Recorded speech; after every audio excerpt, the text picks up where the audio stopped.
Chapter 290. The voices in the cabin gradually could not be suppressed, and the soldiers on the deck could not help but look at each other. The sobbing and complaining voice was so delicate and charming, and the soldiers' minds were filled with Su Quan's charming appearance. They all swallowed their saliva, enviously cursing in their hearts. All the good cabbages are taken by pigs. Before reaching the shore, the two basically did not step out of the cabin, greedily exploring each other's bodies. But the ordinary soldiers outside the cabin all had red eyes, as if they were going to eat them. The third treasure.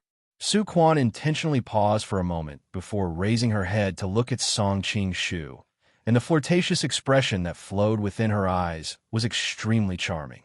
She bit her lips lightly and giggled. "Are you satisfied?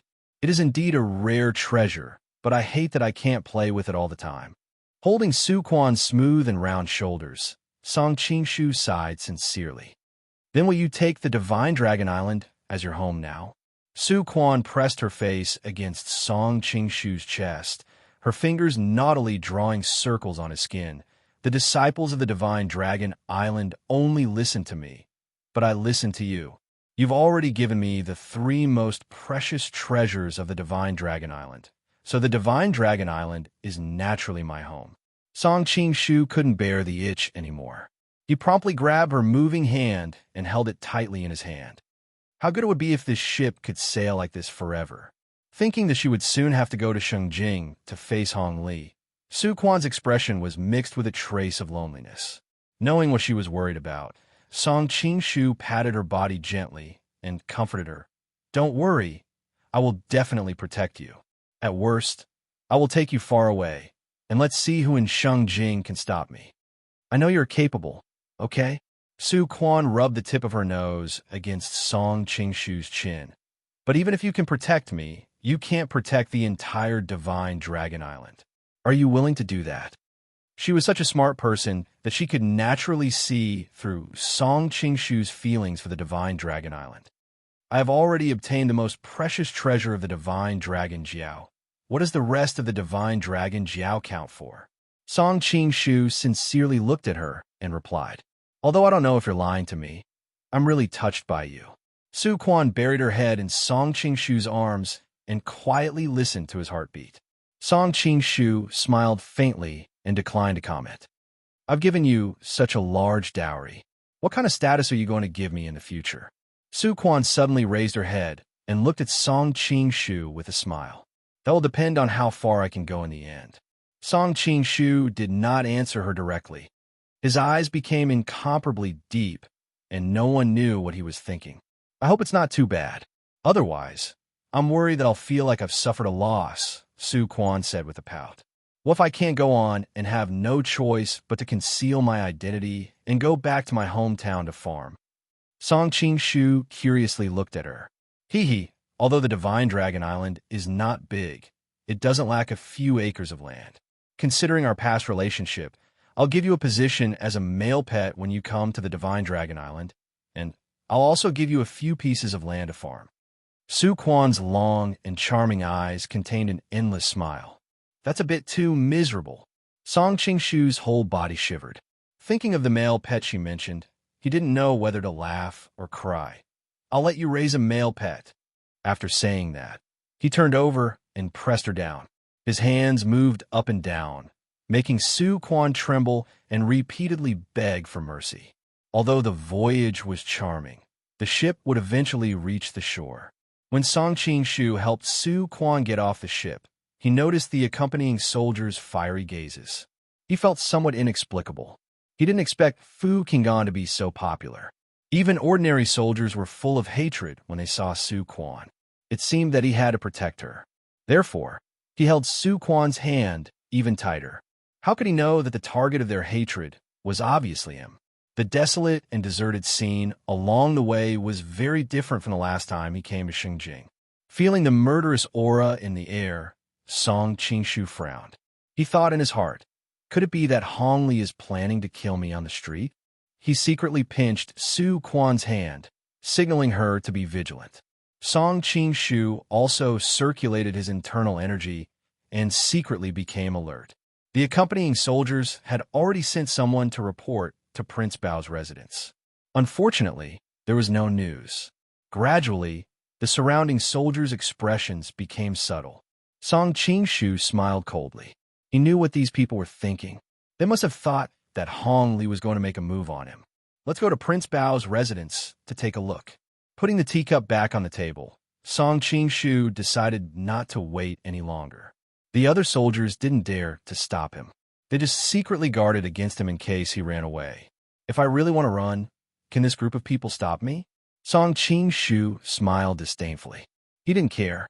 He held Su Quan's hand tightly and walked with firm steps towards Prince Bao's residence. Looking at the tightly shut door in front of him, Song Qingshu felt a little strange. A trace of doubt flashed across the accompanying soldier's face. He signaled his subordinate to knock on the door. One of the soldiers made a gesture to knock. Unexpectedly, the door opened automatically with a light touch. The empty city stratagem. Song Qingshu was bold because of his superior skill.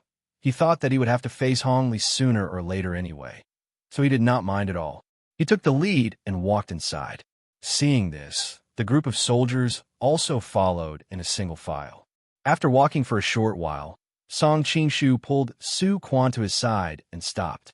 Although there was no one around, his Qi Ji had already sensed that there were many people lying in ambush behind the pavilions. What's wrong? The leader was about to ask Song Qingshu why he stopped. Unexpectedly, a sharp arrow shot out and pierced through his chest. The shriek of the soldier's leader was like a bugle call for an attack. It was followed by an overwhelming rain of arrows. Hong Li is ruthless to even shoot his own people. Looking at the soldiers who were shrieking in pain, Song Qingshu felt sorry for them. However, he thought that Hong Li didn't care about his subordinates. Why should he care for them? Su Quan was protected in Song Qingshu's arms. He held a wooden sword in his hand. Occasionally, he would touch the arrowheads lightly. Sometimes, he would push the arrowheads away. The entire process seemed to be extremely slow. However, he was able to maintain a peaceful harbor amidst the rain of arrows.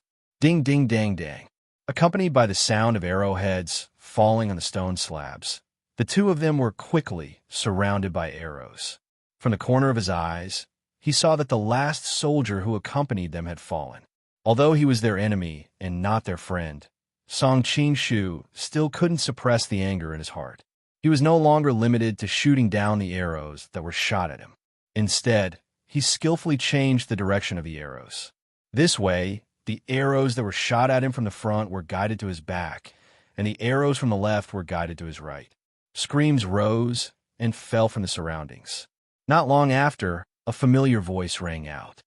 Stop shooting. Stop shooting. It's Lord Song.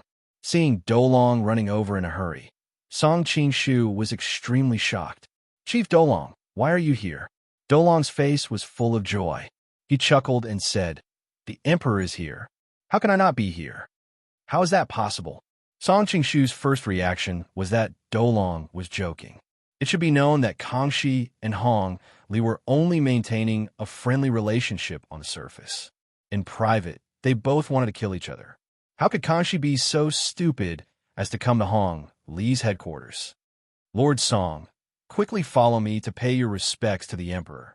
He has been missing you lately. Dolong gestured for him to follow. Where's Prince Bao? Song Qingshu felt that his brain wasn't enough to process everything. He even guessed that the Emperor Dolong was talking about was Hong Li. Could it be that he had been roped in by Hong Li? Prince Bao was infected with a malignant disease. He passed away a few days ago. Although Dolong's words were tactful, he couldn't hide the gloating in his heart. An indescribable feeling flashed through his eyes. Hong Li is dead. Song Qingshu naturally didn't believe that Hong Li would die from an illness. Connecting this to the fact that Kangxi had appeared in Xingjing City at such a coincidental time, a terrifying guess flashed through his mind. He only felt his hands and feet turn cold. When he came to the main hall of Prince Bao's residence and saw that familiar figure, Song Qingshu's last hope was shattered. Qingshu, it must have been hard on you in the Divine Dragon Island. Is this the new cult master Su of the Divine Dragon Island? Kangxi looked at the two people below the stage with a smile. This commoner Su Quan greets your majesty. Su Quan also felt that it was strange. Why would Kangxi appear in Hong Li's residence? Your majesty, what exactly is going on? Song Qing-shu couldn't hold back the question in his heart any longer and asked. Subject Song, quickly congratulate me. I have finally completely grasped the entire Great Qing country. Ha ha. Although Kangxi was usually very shrewd, he couldn't hide the pride in his heart and laughed out loud. Seeing that Song Qing-shu was silent, Kangxi smiled and said, You must have a lot of questions in your heart right now. Ask whatever you have. Is Prince Bao really dead? Song Qing-shu asked the most important question. A cold smile appeared at the corner of Kangxi's lips. Of course he's dead. How did he die? Song Qing-shu continued to ask. This isn't something you should ask. Kangxi looked at him meaningfully. Do you really want to know? Please enlighten me, your majesty. Song Qing-shu braced himself and said. Kangxi was silent for a long time. Finally, he smiled and said, Never mind. Subject Song is not an outsider. Moreover, if I don't share this amazing work of mine with others, it would be like walking in the dark in brocade clothes. Dolong's whole body suddenly trembled. He hastily knelt down and said, This official will take his leave first. Seeing that Kangxi waved his hand, he hastily retreated and closed the door. Su Quan was startled. She thought that this might be related to an earth-shattering conspiracy. Even Dolong, as the head of the imperial bodyguards, didn't dare to listen. If she continued to stay here, she might invite trouble for herself. Song Qing-shu saw through Su Quan's worry. He told her to stay here using secret voice sending. Although Su Quan didn't understand, she obediently stayed where she was. She only looked at him with a face full of doubt. The reason why he stopped Su Quan was because Song Qing-shu recalled the rain of arrows that greeted him earlier. Since those people were Kangxi's subordinates, it would be strange if they didn't recognize him, especially when Dolong ran out as soon as he counterattacked. It was too much of a coincidence. Now that Kangxi had dealt with Hong Li and completely grasped the power of the Manchurian Qing, his own situation was rather delicate. Chapter 291. As a modern person, the story of cooking the hound after the cunning hare is dead was very common. Song Qing-shu originally thought that there were many heroes surrounding the Manchurian Qing, and he did not have to think about this for the time being. However, the sharp rain of arrows just now made him suspicious. What if he could not avoid it at that time? Therefore, Song Qing-shu subconsciously stopped Su Quan, worried that she would be restrained the moment she stepped out of the door. If she stayed by his side, he could at least take care of her. Official Song, do you believe that Prince Bao died of a sudden illness? Kangxi looked at the two of them meaningfully. Song Qing-shu was silent for a while and shook his head. I don't believe it. Kangxi smiled. Only you would dare to say that. That fellow Dolong would definitely believe it. You're not an outsider and should know that for a long time, Shandong's Golden Snake Camp, Shanhai Pass Wu Sangue, and Shengjing's Prince Bao are my greatest troubles. Once the Golden Snake King Yuan Chengji died, the Golden Snake Camp immediately fell apart and only existed in name. Speaking of which, you played a part in this. I bestowed the marriage of Princess Janning to Wu Yingxiong because I wanted a rope in Wu Sangue. Unfortunately, something like that happened, but Wu Sangue and Hongli had a falling out. Wu Sangue is hated by the Han people. In addition, he fought with the Khitan Southern Courtyard's King Xiaofeng and suffered heavy losses. He is destined to not amount to much. My biggest headache is this Prince Bao. He has hundreds of thousands of elite soldiers in the northeast, and there are many capable and famous officials under him. Moreover, he was one of the candidates for the throne. If it were me, I would also not be willing to serve a young boy as the emperor. Therefore, we both know that there will be a battle in the future. Prince Bao has many military achievements. His first reaction is naturally to take the path of military force. In his heart, I will definitely not be able to stop his elite soldiers. His only concern is the North's Ali Buj. Some time ago, Ali Buj sent someone to secretly negotiate with him. He was naturally overjoyed and had thoughts that he should not have. Both Prince Bao and I can see Ali Buj's plan clearly. But the difference between us is that Prince Bao thinks that after attacking Yinjing, he can calmly turn around and deal with Audiobook. However, I do not want the Qing's elite soldiers to be wasted in a civil war. You must know that Audiobook only has a quarter of the entire Mongolian army. Prince Bao only has eyes for Ngari, but I have the entire Mongolian Empire in my eyes. Therefore, from the very beginning, I never thought of using force to solve this problem. Instead, I used a simpler method. Assassination? Song Qingshu asked subconsciously, wondering if Patriarch Sunflower had made a move. However, even if he were to make a move, the Prince Bao's mansion had many experts. How could Hongli be killed so easily? 2,000 years ago, Prime Minister Li Si of the Qin dynasty perfectly demonstrated all the methods that could be used to deal with the enemy. Bribing, sowing discord, assassinating. Kangxi looked fascinated. If I had such a great talent under my command, unifying the world would be just around the corner. Therefore, I learned from Li Si and bribed a few of Hong Li's key officials with a large sum of money, alienating him from his subordinates who were truly loyal to him. Of course, the effectiveness of these methods was built on the premise that Hong Li was dead. Dare I ask your majesty, who actually has such martial arts, to be able to kill him in the heavily guarded Bao Prince Fu? Song Qingshu looked at Kangxi's face that was constantly changing, and suddenly felt a little cold. You've seen that person before. Kangxi smiled. Song Qingshu was stunned. His brain worked rapidly, filtering through all the experts that he could think of. Other than Dongfang Muxue, no one else had this ability. However, Dongfang Muxue was now seriously injured, and it was impossible for her to leave Yunnan. Seeing Song Qingshu's confused look, a hint of pride flashed across Kangxi's face. You won't be able to guess it. Let me introduce you instead. Chunhua, come out. Soon, a beautiful young woman slowly walked out. For some unknown reason, her originally beautiful and moving face had a faint trace of misery. Ma Chunhua. Seeing the young woman's appearance, Song Qingshu immediately understood why Hong Li would die so easily in his own territory. Based on Hong Li's lustful personality, the rest of the matter was not difficult to guess. There was indeed a knife above the character lustful. Miss Ma, I didn't expect you to be from the imperial court.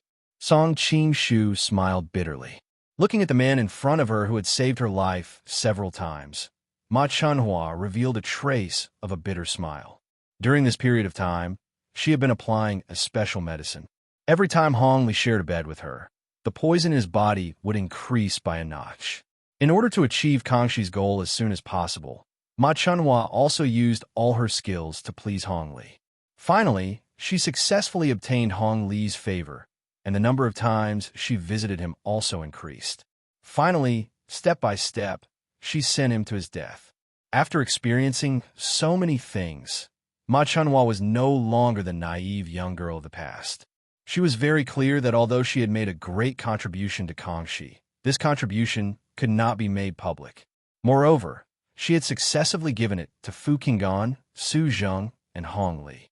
With her withered body, she could not enter the palace, so she could not hide the misery on her face. Other than Chunhua, there is another key to this success. Kangxi lightly patted the back of Ma Chunhua's hand to comfort her. There's another person? The depth of Kangxi's plan had already made Song Qingshu shudder. He did not expect that there was another key chess piece. Without this person's secret help, Hong Li would not have sent out all his elite troops, emptied his camp, and easily controlled Shengjing. Miss Wen, come out.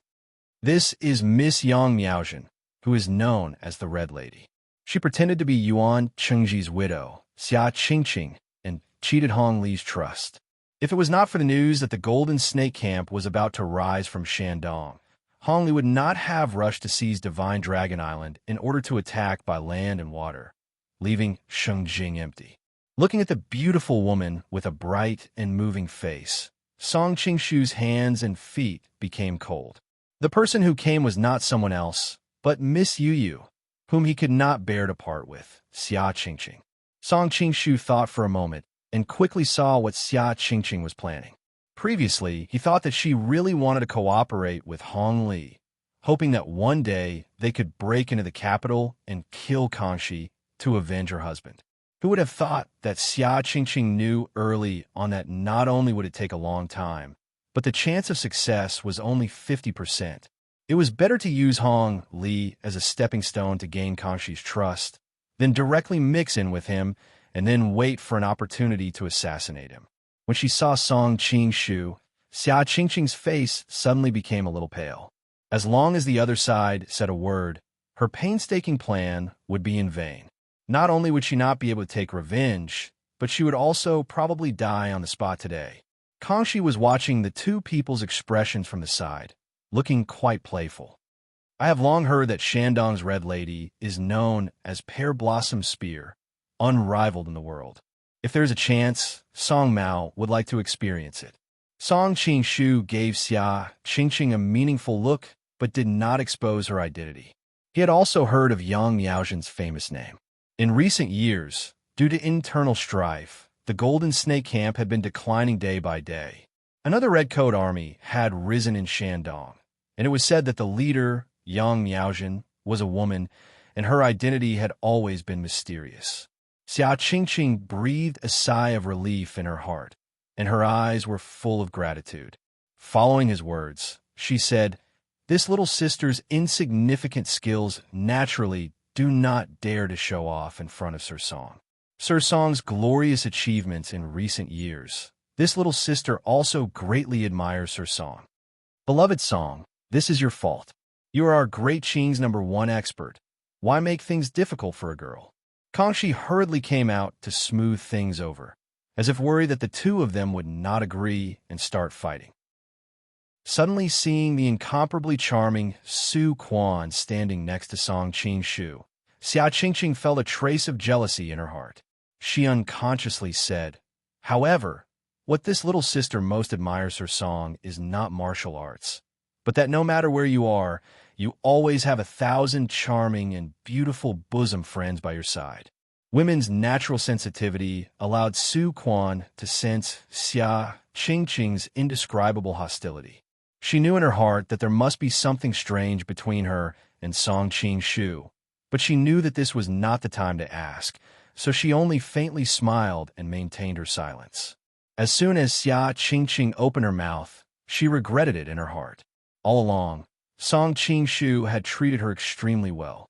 In order to avenge her husband, she had no choice but to disappoint his affection. In this life, the two of them were fated to not be together. An outstanding woman had appeared by his side. She should be happy for him. Kangxi seemed to not hear the strangeness in her words, and said with a clear laugh, "Miss Yang, you may not know, but beloved Minister Song is handsome and handsome. Not only is his martial arts high, but he has also become an important official at such a young age. Who knows how many daughters of the nobles and ministers in the capital dream of? Your Majesty flatters me," Song Qingshu said awkwardly. "Beloved Minister Song, I have also heard about your matter. Since you and that leader of the Amei faction are only husband and wife in name, it's fine if you don't want her. Zhen is interested in finding a marriage for you. If you like any girl, just say the word. Zhen will help you propose marriage. Let's see who has the guts to refuse." Kangxi could be said to be in an exceptionally happy mood after getting rid of his mortal enemy. A man's ambition is to travel far and wide. Getting married and establishing a career will only be a burden. Many thanks for your Majesty's good intentions. Song Qingshu himself was not sure who he liked more, so he quickly tactfully declined. Who said that? If you have a good wife, it will often be of great help to your career. For example, this sect leader Su beside you. Not only is she beautiful, but she is also a dignified sect leader. If she marries you, I am sure she will be a competent good wife. Kangxi had long seen that the relationship between the two of them was not ordinary. The Divine Dragon sect was an important force, so he could use Song Qingshu to completely control this force in his hands. Xia Qingqing's expression changed slightly, but she quickly lowered her head, so her expression could not be seen clearly. Su Quan, on the other hand, was secretly happy. She raised her head and saw that Song Qingshu's face was full of hesitation. She sighed in her heart and quickly said, Many thanks for your majesty's good intentions, but this concubine's husband just passed away recently, so it is really not convenient to talk about marriage. Kangshi's expression was blank. Only now did he remember that she was Hong Ontong's wife. He could not help but smile awkwardly and said, "It is indeed Zhen who has been rude. Madam, please don't blame me. This concubine does not dare." Su Quan slightly bowed. Kangxi nodded and suddenly changed the topic. "Beloved Minister Song, Miss Ma and Miss Yang have made such a great contribution, and it is not convenient for Zhen to publicly announce their contributions. How do you think Zhen should reward these two?" Song Qing Shu was startled, thinking that this was really a bit difficult. If it was two men, it would be enough to secretly raise their ranks. But these two women, suddenly thinking of something, Song Qing Shu's expression became ugly. Chapter 292. Sure enough, Kangxi quickly said, "I plan to choose a day to make Miss Ma a consort Hui and Miss Yang a consort Ping. However, Miss Ma's identity is a bit special, and she and Miss Yang are both Han. This goes against the ancestral rule of not marrying between Manchu and Han. I'm afraid there will be a lot of opposition in the court. Help me think about it and see how to deal with it." Song Qingshu's heart sank. He couldn't help but look at Xia Qingqing. She had her head lowered and looked shy.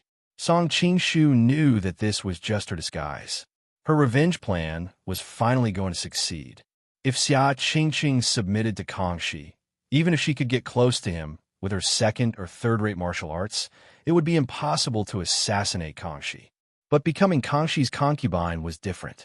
The masters who secretly protected Kangxi would not stand aside and watch when Kangxi was having sex with his concubine. The time alone with Kangxi when he was in bed was Xia Qingqing's only chance for revenge.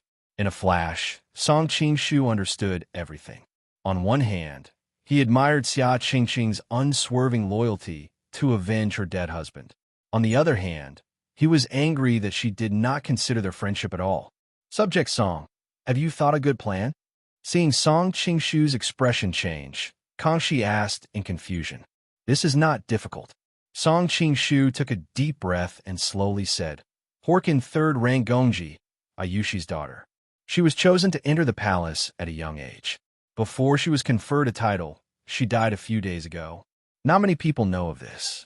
You can have Miss Ma recognize Ayushi as her father and replace his daughter. Ayushi will not refuse another imperial concubine daughter. Miss Yang is the same. She is the daughter of Duke Qinjin Gabra, the head of the Imperial Guards. She also entered the palace at a young age. Unfortunately, she also died some time ago. Duke Qinjin is the Emperor's confidant. It should not be difficult for him to recognize Miss Yang as his daughter." Hearing Song Qingshu almost call her Yu, Xia Qingqing's eyelashes trembled. She sighed silently in her heart. "I am not fated with you in this life. Even if I have to be your servant in my next life, I am willing." Kangxi was overjoyed. "I did not misjudge you when I put Subject Song in charge. I didn't expect that you would be able to figure out the big and small matters of the imperial city so quickly. In the future, I will have to trouble you with the intelligence work of the world." "Yes." Song Qingshu lowered his head, making it impossible to see the expression on his face. "Official Song must be tired from the journey. Go and rest first." Kangxi looked at him with a smile. After returning to the room, Su Quan sighed and said, "I was having a headache about how to deal with Hong Li. I didn't expect the problem to be solved like this. But why can't I be happy?"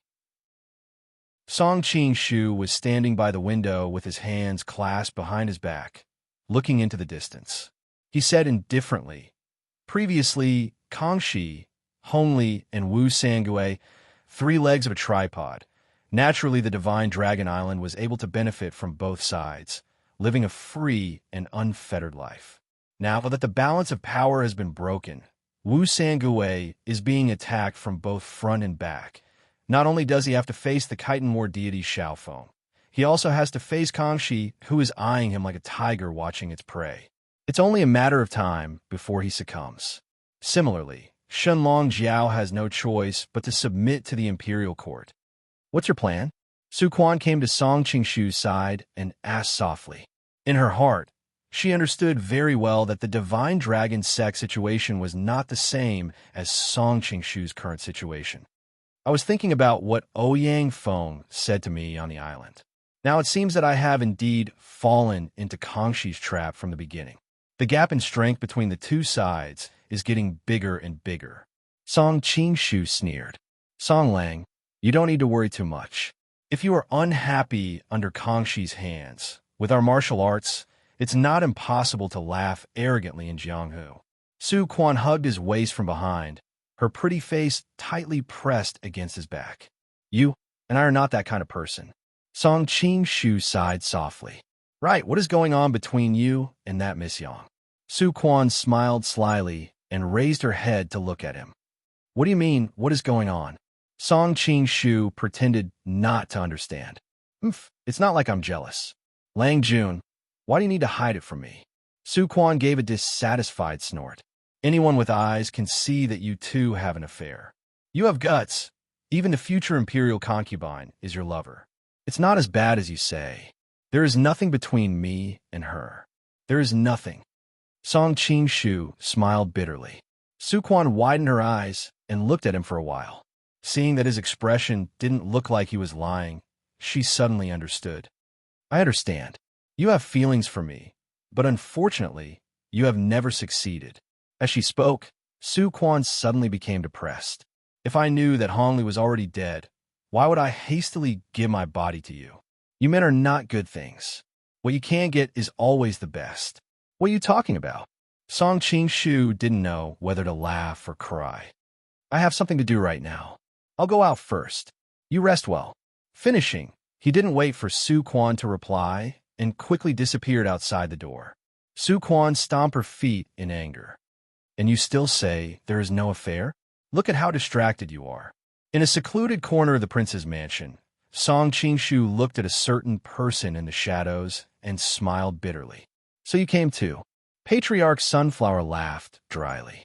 His voice sounded like broken bellows. Looks like you didn't want me to come. Song Qingshu looked Patriarch Sunflower up and down, subconsciously looking for a weakness. After a long time, he suddenly said, Do you think I can beat you now? You can try. Patriarch Sunflower hid his hands in his sleeves and said with a faint smile. A hint of eagerness flashed in Song Qingshu's eyes. But after a moment's hesitation, he finally shook his head. Forget it. I've always respected the old and cherished the young. Patriarch Sunflower laughed cruelly. If I'm not mistaken, kid, you have Huang Chang's 90 manual and Fandan's 18 subduing dragon palms. The sword intent that you occasionally reveal has the shadow of Dugu's seeking a loss. And recently, you seem to have learned the mandala of Tantric Buddhism. No wonder you wanted to fight just now. Miscellaneous but not refined, knowledgeable but not pure. In front of an expert like you, it's only natural that I make a fool of myself. Song Qingshu smiled bitterly. Kid, you don't need to belittle yourself. The last time I saw you in the Forbidden City, you did have this problem. Patriarch Sunflower frowned, a puzzled look on his face. But I didn't expect that after your trip to Divine Dragon Island, you would undergo a complete transformation. It's really strange. What could there be in Divine Dragon Island that could help you advance a realm? Song Qingshu knew that it was Ouyang Feng's words that had suddenly enlightened him. He had swept away all his previous scheming and overcautious ways of doing things. He even felt as if he was a new man, with a deeper understanding of the essence of martial arts. Naturally, his realm was different from before. If I remember correctly, Patriarch, you once said that you stayed by Kangxi's side to borrow the so-called aura of the true dragon to cultivate? Song Qingshu looked at him quietly, waiting for his answer. Patriarch Sunflower smiled and nodded. There's nothing to be embarrassed about. I'm old and I don't want to die, so I have to use him to prolong my life. Song Qingshu asked tentatively, Patriarch, you've already reached the Fate Deva realm and have the help of the aura of the true dragon. Perhaps you'll be able to shatter the void one day. Shatter the void? Patriarch Sunflower's face was filled with fascination, but then his expression darkened. That's just a legend. Besides, although Kangxi's aura of the true dragon is strong, it's limited. It's good enough that I'm still alive. What if there's a place where the aura of the true dragon is 10 times stronger than Kangshi's? Song Qingshu's expression became very strange. What? Patriarch Sunflower's cloudy eyes shone with a shocking light. Where? Song Qingshu smiled and said nothing. He just looked at him quietly. Patriarch Sunflower stared blankly for a moment, but quickly recovered. I'm old, and I've forgotten the rules of the world. Tell me, what do you need me for? I don't need you to do anything, Patriarch. I just hope that you'll go as soon as you hear about the place. Song Qingshu's expression was very respectful. Patriarch Sunflower stared blankly for a moment, then suddenly looked off into the distance. So, you're finally going to make a move against him? Song Qingshu looked in the same direction and said coolly, You can tell, Patriarch. From the moment I saw you, I knew that this day would come sooner or later. Patriarch Sunflower smiled. Don't tell me it's because of that woman today? Song Qingshu shook his head. Not long ago, I heard a certain someone's words. It was as if I was enlightened. The longer things dragged on, the lower my chances of success would be. Furthermore, now that he's left the Forbidden City, it's a once-in-a-lifetime opportunity. As for that woman, although I care a lot about her, I still have to do it. You've told me everything, Patriarch Sunflower said with a chuckle. Aren't you afraid that I'll turn around and tell him about it? It's just as I said, Patriarch Sunflower said. You're not loyal to any emperor. You just care about the aura of the true dragon. Whether the emperor's surname is Zhu or Aizenjoro, it has nothing to do with you. Because of this, I believe you won't refuse my offer. Song Qingshu said confidently. Oh, tell me about it. Let's see if your offer can satisfy my appetite. Patriarch Sunflower looked at him with a burning gaze. Patriarch, do you know about the 42-chapter sutra? Song Qingshu asked. Patriarch Sunflower's expression changed slightly. Legend has it that when the Manchurian Qing invaded the Central Plains, they buried all the treasures they plundered in the land of the true dragon vein. The treasure map is hidden in the 8 copies of the 42-chapter sutra. Patriarch, you've lived in the Forbidden City for a long time. Even such a secret can't be hidden from you, Song Qingshu said with a sigh of admiration. For a period of time, you were in secluded cultivation. By the time I found out about this, it was already too late. I only had enough time to find the one in the Imperial Study. The whereabouts of the other 7 copies of the 42-chapter sutra were mostly unknown. In order to track the whereabouts of the remaining copies, I replaced the sheepskin hidden in the Imperial Study with a beam and a pillar before putting it back. Who knew that not long after that, even that copy disappeared? Speaking of this, Patriarch Sunflower felt extremely unhappy. Song Qingshu was taken aback. He didn't expect there to be such a secret. Patriarch, you replaced the sheepskin? The sheepskin is hidden in the cover of the sutra. It's not like it's a secret place. I've roamed the Jianghu for many years. There's nothing I haven't seen. Patriarch Sunflower looked quite pleased with himself as he stared at Song Qingshu. What? You want to say that the other 7 copies are with you?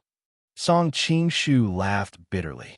I thought I had all 8 copies, but I didn't expect you to be so ahead of me. Even if I had this treasure map, I wouldn't be able to find any treasures or dragon veins. Patriarch Sunflower was overjoyed. You really have the other 7 copies? Song Qingshu nodded. That's right.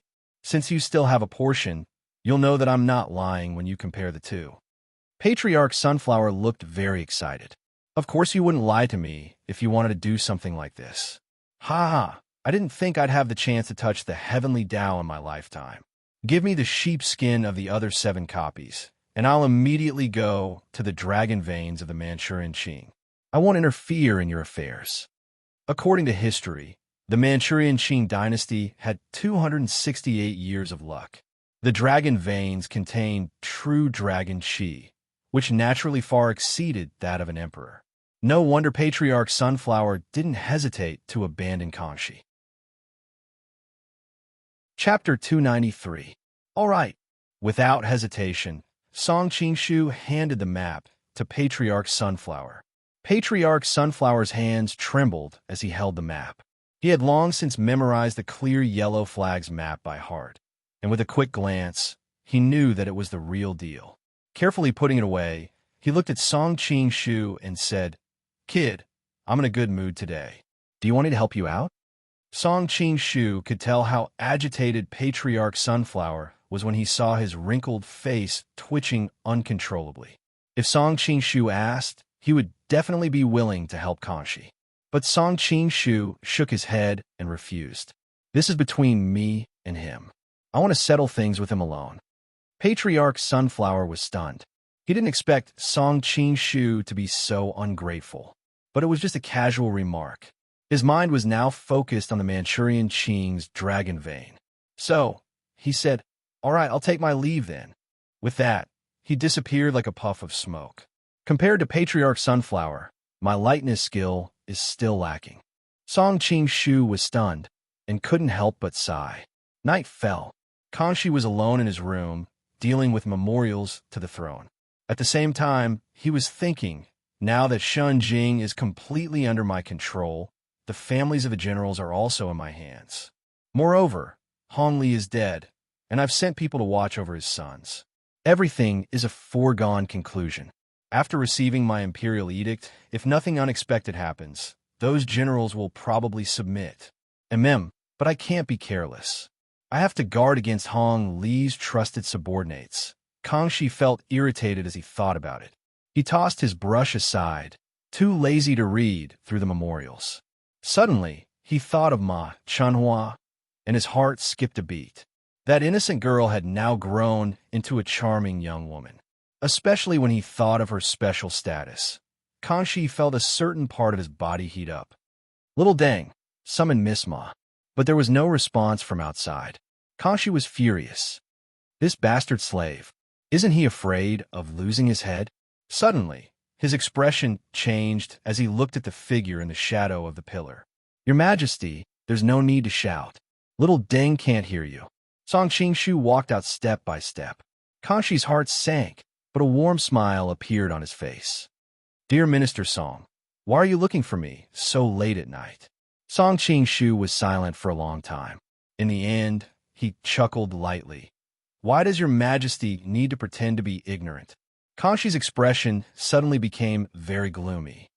"Do you know that saying such words to Zhan is already a crime of disrespect?" "I know." Song Qing-shu looked at him calmly. Kangxi felt a gush of cold air creeping up his back.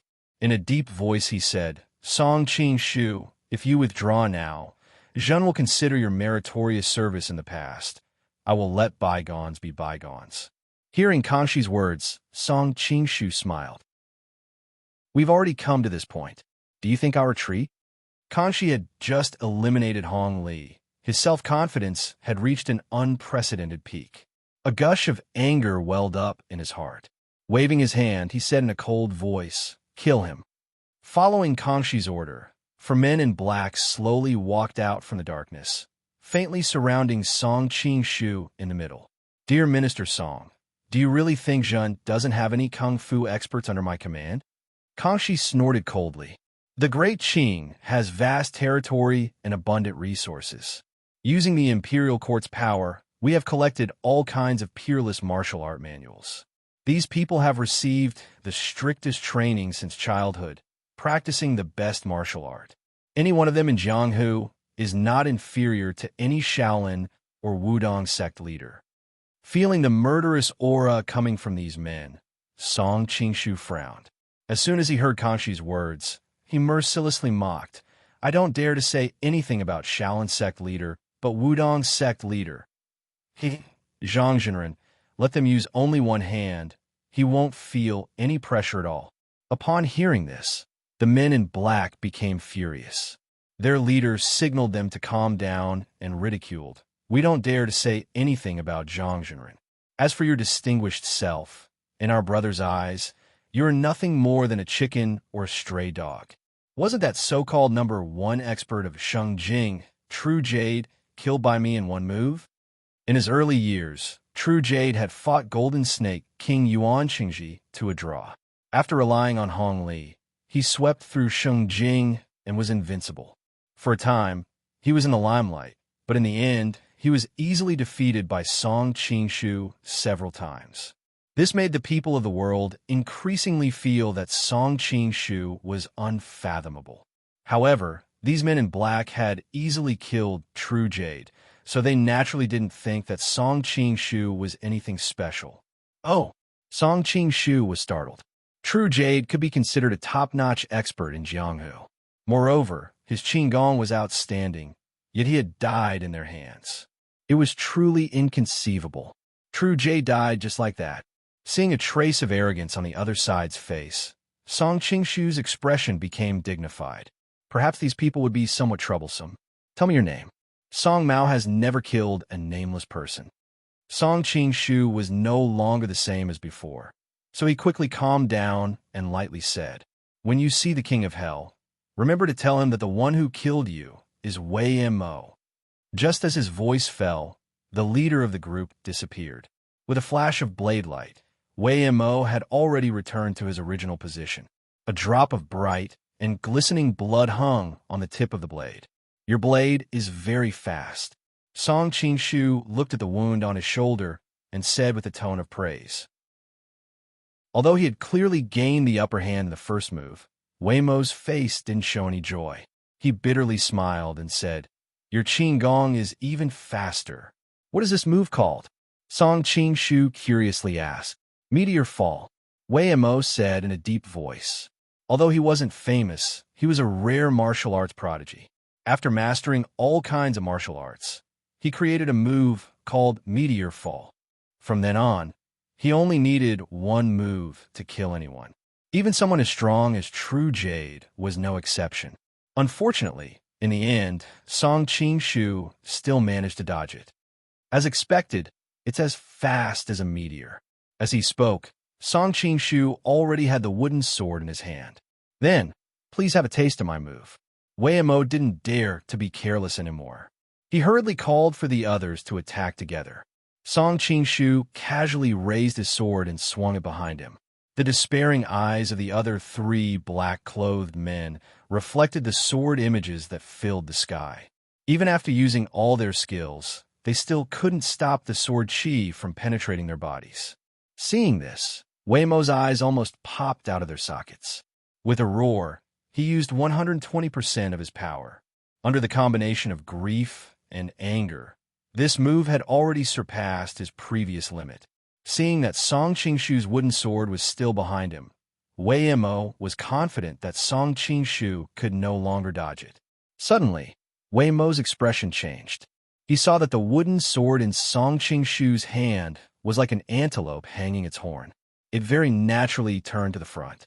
His opponent's every move was clearly seen, yet his slow and leisurely move was able to arrive first even though it was launched later. Looking down at the wooden sword in his chest, Wei Mo unwillingly asked, "What's the name of this move? I just realized it recently. I haven't had the time to name it." Seeing Wei Mo's face full of regret, Song Qingshu couldn't bear to see it.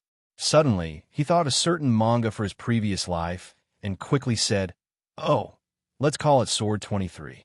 Sword 23? Good swordsmanship, good swordsmanship." The light in Wei Mo's eyes finally dimmed. Seeing four top-notch experts die so easily at the hands of Song Qingshu, Kangxi quickly ran into the inner hall, shouting as he ran, "Patriarch, save me! Patriarch, save me!" His voice stopped abruptly. Unbeknownst to him, Song Qingshu was already standing in front of him, the wooden sword in his hand pointed at his throat. "Are you hoping for Patriarch Sunflower to save you?"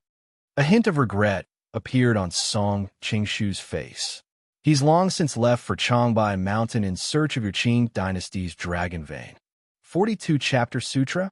Kangxi quickly realized the crux of the matter. "So you really did kill Wei Xiaobao." "I didn't kill Xiaobao. He really did die at the hands of Princess Janning." Song Qingshu sighed. "What's the difference between Janning killing him and you killing him?" Kangxi sneered.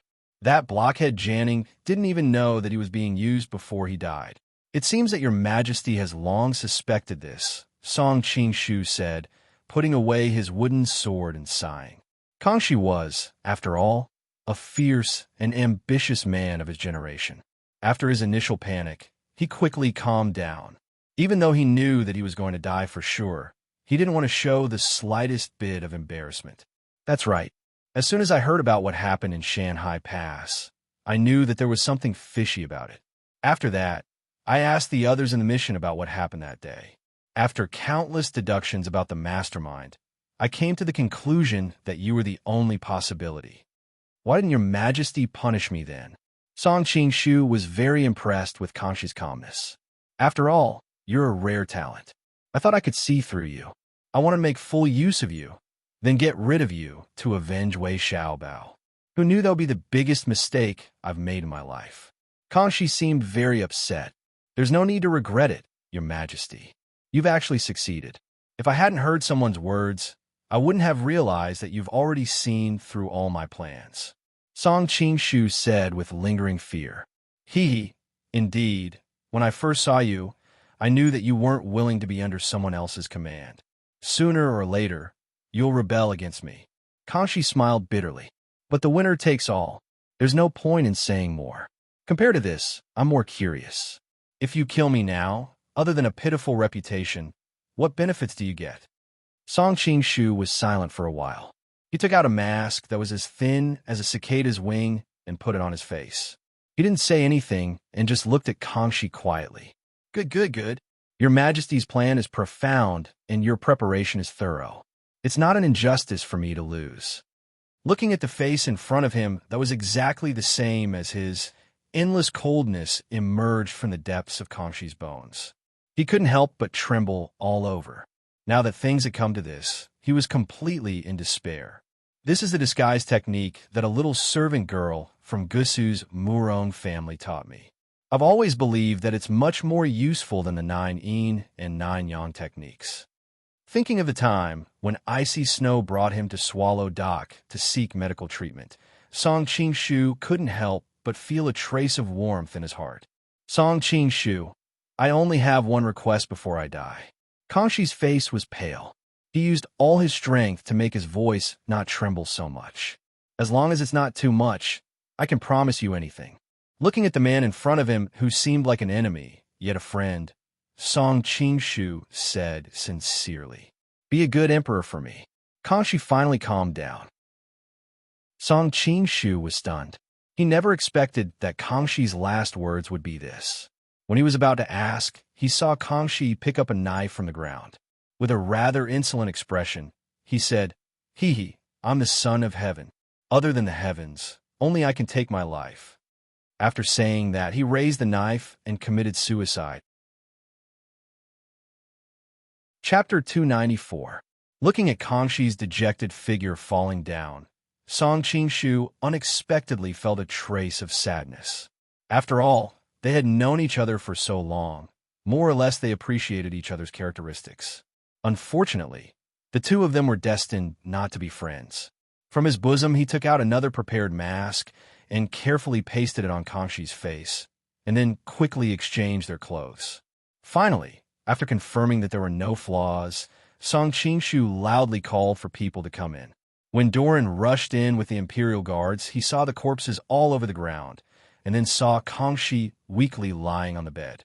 Cold sweat broke out all of a sudden. This official came late to rescue your majesty. I deserve 10,000 deaths the most. Looking at his former colleague respectfully kneeling on the ground, Song Qingshu suddenly had a kind of absurd feeling. He indifferently said, Song Qingshu harbored evil intentions. He wanted to assassinate Zhen. Fortunately, there were several loyal subordinates who risked their lives to protect Zhen. Coupled with the help of an expert, he was killed on the spot. Humph! Zhen valued him so much in vain. It turned out that he relied on the imperial court in order to assassinate Zhen one day. Pass Zhen's decree, drag Song Qingshu's body to the courtyard and burn it, then grind his bones and scatter his ashes, and announce it to the world to dispel the hatred in Zhen's heart. Glancing at Song Qingshu lying in a pool of blood, Doran's expression was extremely strange. In his heart, he endlessly cursed. With Song Qingshu's martial arts skill, if he really wanted to kill you, could these few people stop him? Recalling that Oh Boy also died in such an unclear way, Doran did not dare to ask too much, but he inevitably felt the fox grieving for the rabbit's death. Yes, Doran promptly waved his hand, letting the Imperial Guards drag Song Qingshu's body away. Looking at the long bloodstains on the ground, Doran's face trembled. Song Qingshu came back together with that divine dragon cult woman. I wonder how your majesty will deal with her? Su Quan. Song Qingshu fell into silence. He had hidden all this from everyone. If it was leaked, he would be consigned to eternal damnation.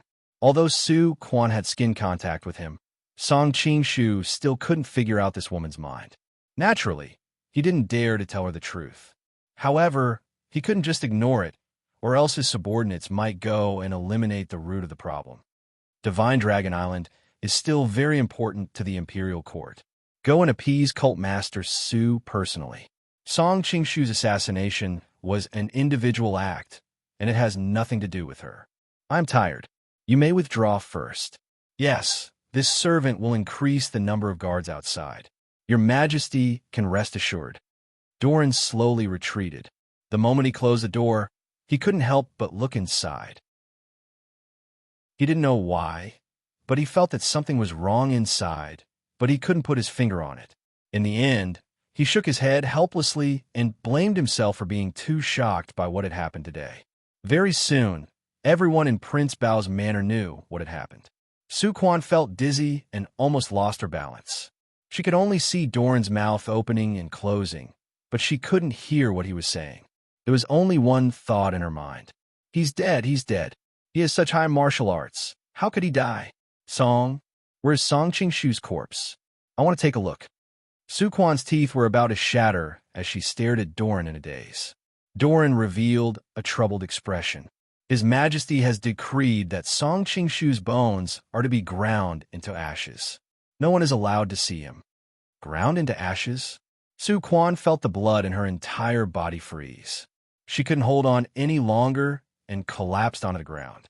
Doran immediately called the servant girls to help Su Quan up. Looking at her dazed expression, he let out a long sigh. Cult Master Su, I can see that your relationship with Lord Song is not ordinary. It's just that Lord Song has committed a heinous crime this time. It's better for Cult Master Su to leave as soon as possible. Recalling the days he spent with Song Qingshu in the past, Doran could not bear it anymore. He hinted Su Quan to return to Divine Dragon Island as soon as possible to prevent Kangxi from changing his mind. As for whether Su Quan could comprehend it or listen to his suggestion, it was none of his business. In another side courtyard in the Prince Bao's manor, Xia Qingqing vomited a mouthful of blood. Her gaze was unfocused as she muttered to herself, I know you must have assassinated Kangxi because of me. It's all my fault, it's all my fault. Brother Song, I've harmed you. Xia Qingqing laid on the bed and cried. Not long after, she suddenly sat up. Her face was deathly pale. She slowly pulled out her sword and smiled mournfully. Then, she resolutely swiped it across her neck. Poof! Xia Qingqing's palm went numb. She could no longer hold the sword in her hand. She raised her head in shock and looked outside the window. Who is it? When she ran out, she couldn't see anyone. She had no choice but to return to her room, full of doubt. After this interruption, Xia Qingqing finally regained her senses. She tightly pursed her lips and made up her mind. No, I can't die like this. Brother Song, walk slowly on the road to the Yellow Springs. Don't drink Grandma Meng's soup yet. After I kill Kangxi, I'll immediately come and accompany you. Song Qingshu, who was hiding in the courtyard, couldn't help but wipe his cold sweat. Fortunately, he had secretly come to take a look. Otherwise, wouldn't he have regretted it for the rest of his life? However, seeing Xia Qingqing commit suicide for him was something Song Qingshu hadn't expected. When he thought about how her first reaction after Yuan Qingji's death was to take revenge, he was astonished but also secretly delighted. In the next few days, in order to avoid being seen through by the people around him, Song Qingshu used the excuse of recuperating as an excuse to live in seclusion and learn how to read memorials. Who knew that after reading a few, Song Qingshu would become dizzy from the cryptic ancient text and angrily throw the memorials out. "What is your majesty worried about?" A sweet-sounding female voice rang out. Song Qing-shu raised his head and saw Ma Chunhua bending down to pick up the memorials. He couldn't help but be startled. "Who let you in?" "I specially stewed a bowl of osmanthus lotus seed soup for your majesty." Seeing Kangxi look at her with a cold expression, Ma Chunhua's heart chilled. She finally understood that the other had never cared about her. With a face full of loneliness, she said, "Since your majesty doesn't like it, I'll take my leave first." Finished speaking, she held back her tears and left. Seeing Ma Chunhua's disheartened appearance as she left, Song Qingshu sighed. Ma Chunhua was someone who was extremely close to Kangxi. If they were together day and night, it was inevitable that she wouldn't see through him. Originally, he could have silenced her and put an end to it, but in the end, Song Qingshu wasn't such a cruel and cold-blooded person. He could only drive Ma Chunhua far away. "Dolong," Song Qingshu called out in a low voice. "Your servant is here."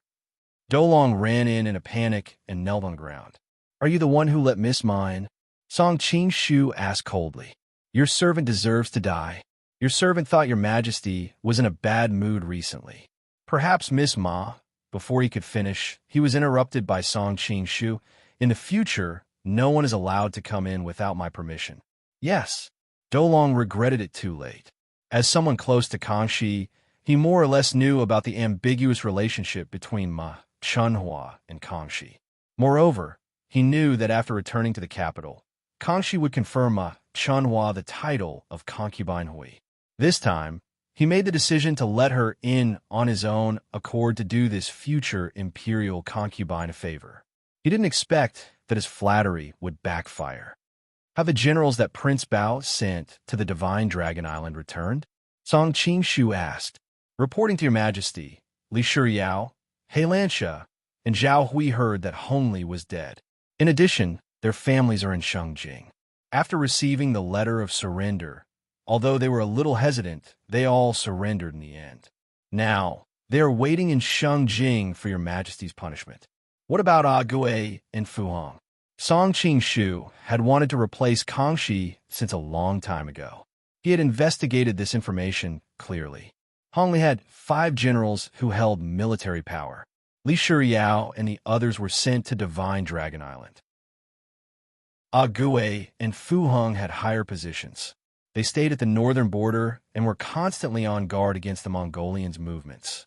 Master Suo has gone to summon them. With Master Suo's ability, there shouldn't be a problem, Dolong answered. Thinking of the exquisite Song Go-To, Song Qingshu smiled knowingly. He was the most suitable person to do this kind of thing. How's the progress with Prince Kang's letter? After a few days, Song Qingshu had slowly figured out Kangxi's arrangements. With Prince Kang's unremitting efforts, we have completely taken control of Shengjing. Most of Hongli's remaining forces have been purged. Occasionally, there are a few who slip through the net, but they can no longer cause any trouble. Dolong had cooperated with Prince Kang many times during this period of time. Naturally, he knew everything. Hongli has managed Shengjing for several decades. How could his forces be uprooted so easily? Jin cannot stay in Shengjing forever. How about this? Let Prince Kang stay in Shengjing to intimidate the thieves and rascals. When Song Go-To comes back, he will be in charge of Shengjing's government affairs. Song Qingshu had just usurped Kangxi's position. Naturally, he did not want the Manchurian Qing to immediately fall into disunity. At the same time, he was worried that Kangxi's people who were familiar with him would see through him. Thereupon, he deliberately transferred Kangxi's trusted aides, such as Prince Kang and Song Go-To, away from his side. As for Dolong, as the chief of the imperial bodyguards, it would be too abrupt for him to be transferred away all of a sudden. Therefore, he had no choice but to take it slow. After meeting and appeasing Li Shiyao and the other veteran generals, Song Qingshu could finally put his mind at ease. However, as the situation in Shengjing gradually stabilized, the day of Song Qingshu's return to the capital was also getting closer and closer.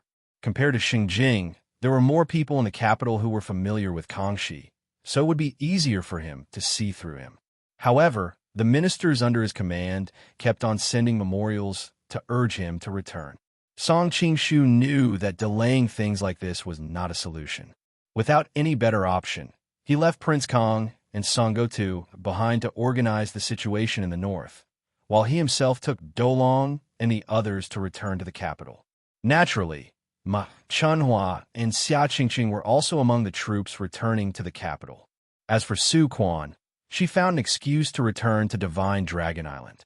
Song Qingshu also pushed the boat along with the current, hinting Dolong to let her go. Naturally, Xia Qingqing would be brought along, but it was a pity that Kangxi had previously announced that he was going to bestow her the title of Imperial Concubine Hui. As the saying goes, a monarch must not go back on his word, so Song Qingshu could not change his mind. During this period of time, the news that Song Qingshu failed to assassinate Kangxi and that his bones were ground and scattered into ashes spread throughout the Yangtze River, north and south. On Mount Wudong, Zhang Sanfeng looked at Song Yuanxiao and said with a sigh, "This child Qingshu, at first I thought that he had stepped onto the wrong path, plus his martial arts skill is getting higher and higher. Even Shifu had thought of leaving the mountain to clean up the sect. Who would have thought that his ambition was lofty and pure, that he did not hesitate to sink his body into the mud? Although in the end he failed, he is still worthy to be called hero. Shifu has really misjudged him."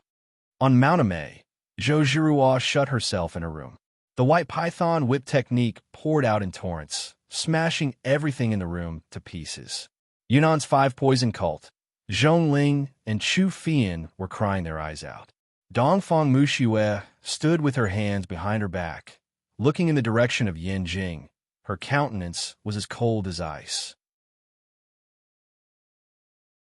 Chapter 295.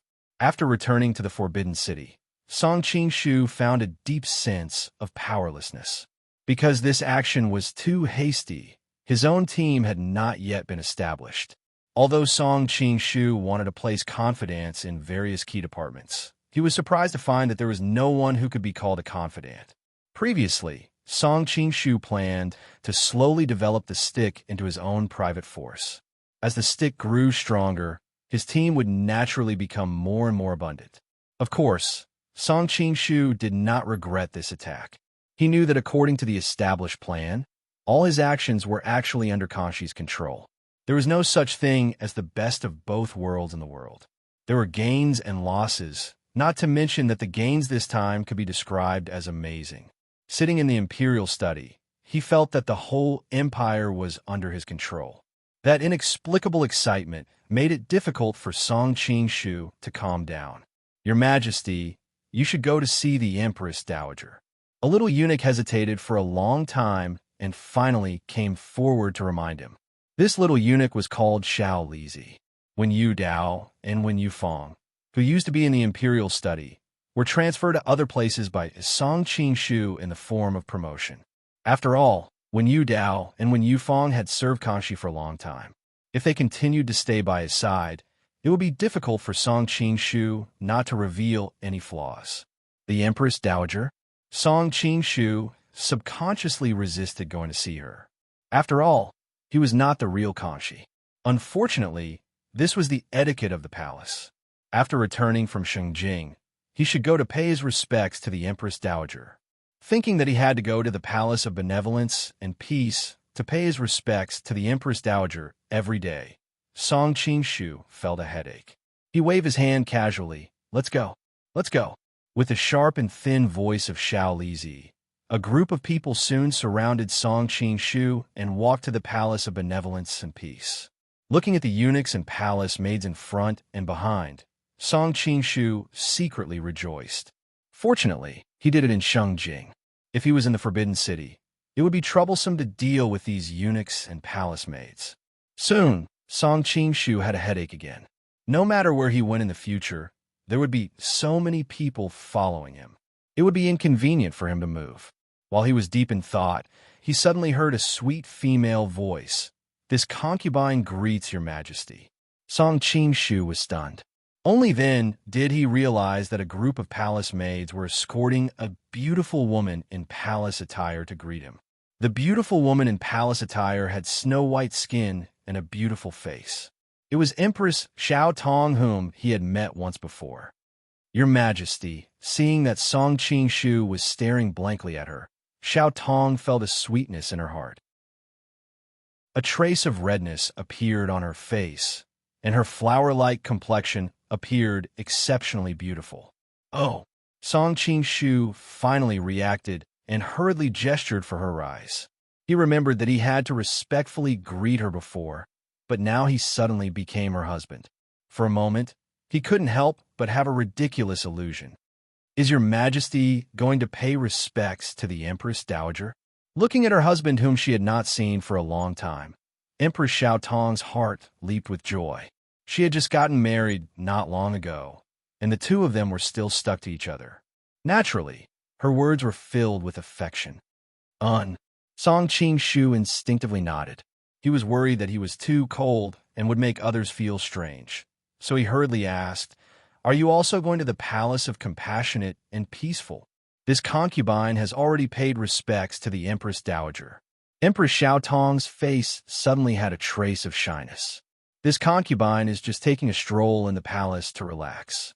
Seeing Empress Xiao Tong's appearance, Song Qing-shu quickly realized that the other guest, that Kangxi, was about to pay respects to the Empress Dowager, so she could wander on the path to the Palace of Compassionate and Peaceful and deliberately wait for him. Jin will first go to the Palace of Compassionate and Peaceful to pay respects to the Empress Dowager. Continue walking. Facing Kangxi's imperial concubine, Song Qing-shu felt uncomfortable. He casually replied and prepared to leave. However, when he saw the sadness in Xiao Tong's eyes, he couldn't bear it and added, "It's cold outside. Don't walk for too long." Seeing Song Qing-shu's figure disappear into the distance, Empress Xiao Tong's beautiful eyes lit up. The palace maids at the side also took the opportunity to chatter and discuss. His Majesty really loves her ladyship. Song Qing-shu naturally did not know everything behind him. Right now, all his attention was focused on how to deal with the Empress Dowager. Standing in front of the Palace of Compassionate and Peaceful, Song Qing-shu silently criticized. In almost all the movies and television works, the Empress Dowager is the most evil old woman. I didn't expect that I would have to face such a terrifying character. This son pays respects to the Empress Dowager. Although extremely unwilling, Song Qing-shu still had to respectfully salute the Empress Dowager. "Emperor, rise." The Empress Dowager raised her left hand and walked down from the couch with the help of the palace maids. She looked at Song Qing-shu with a gratified expression. "The late emperor did not misjudge you. In just a few short years, you have captured the powerful minister Boy, pacified the Golden Snake Camp in Shandong, and now you have subdued the forces in Shun capital. With such a holy master is truly my great Qing's blessing." Hearing the Empress Dowager praise Kangxi, Song Qing-shu could only keep quiet and respectfully stand to the side. Not arrogant in victory, not discouraged in defeat. "Very good." Seeing Song Qing-shu's calm expression, the Empress Dowager nodded approvingly. Jia was originally worried that the emperor would be dizzy with victory after eliminating the great enemy Prince Bao. Looking at you now, Jia is relieved. How does the emperor plan to announce the cause of Hongli's death? The Empress Dowager motioned for the palace maids to leave first, and then suddenly asked, "To the outside world, we can only announce that he contracted an illness and died. Then we will announce it to the world and bury him with the grandest ceremony. Then we will let Hongli's son, Yongyan, inherit his throne and promote the Wang title to the hereditary Iron Hat King." Song Qing-shu had studied this question for a long time and quickly answered, "Good.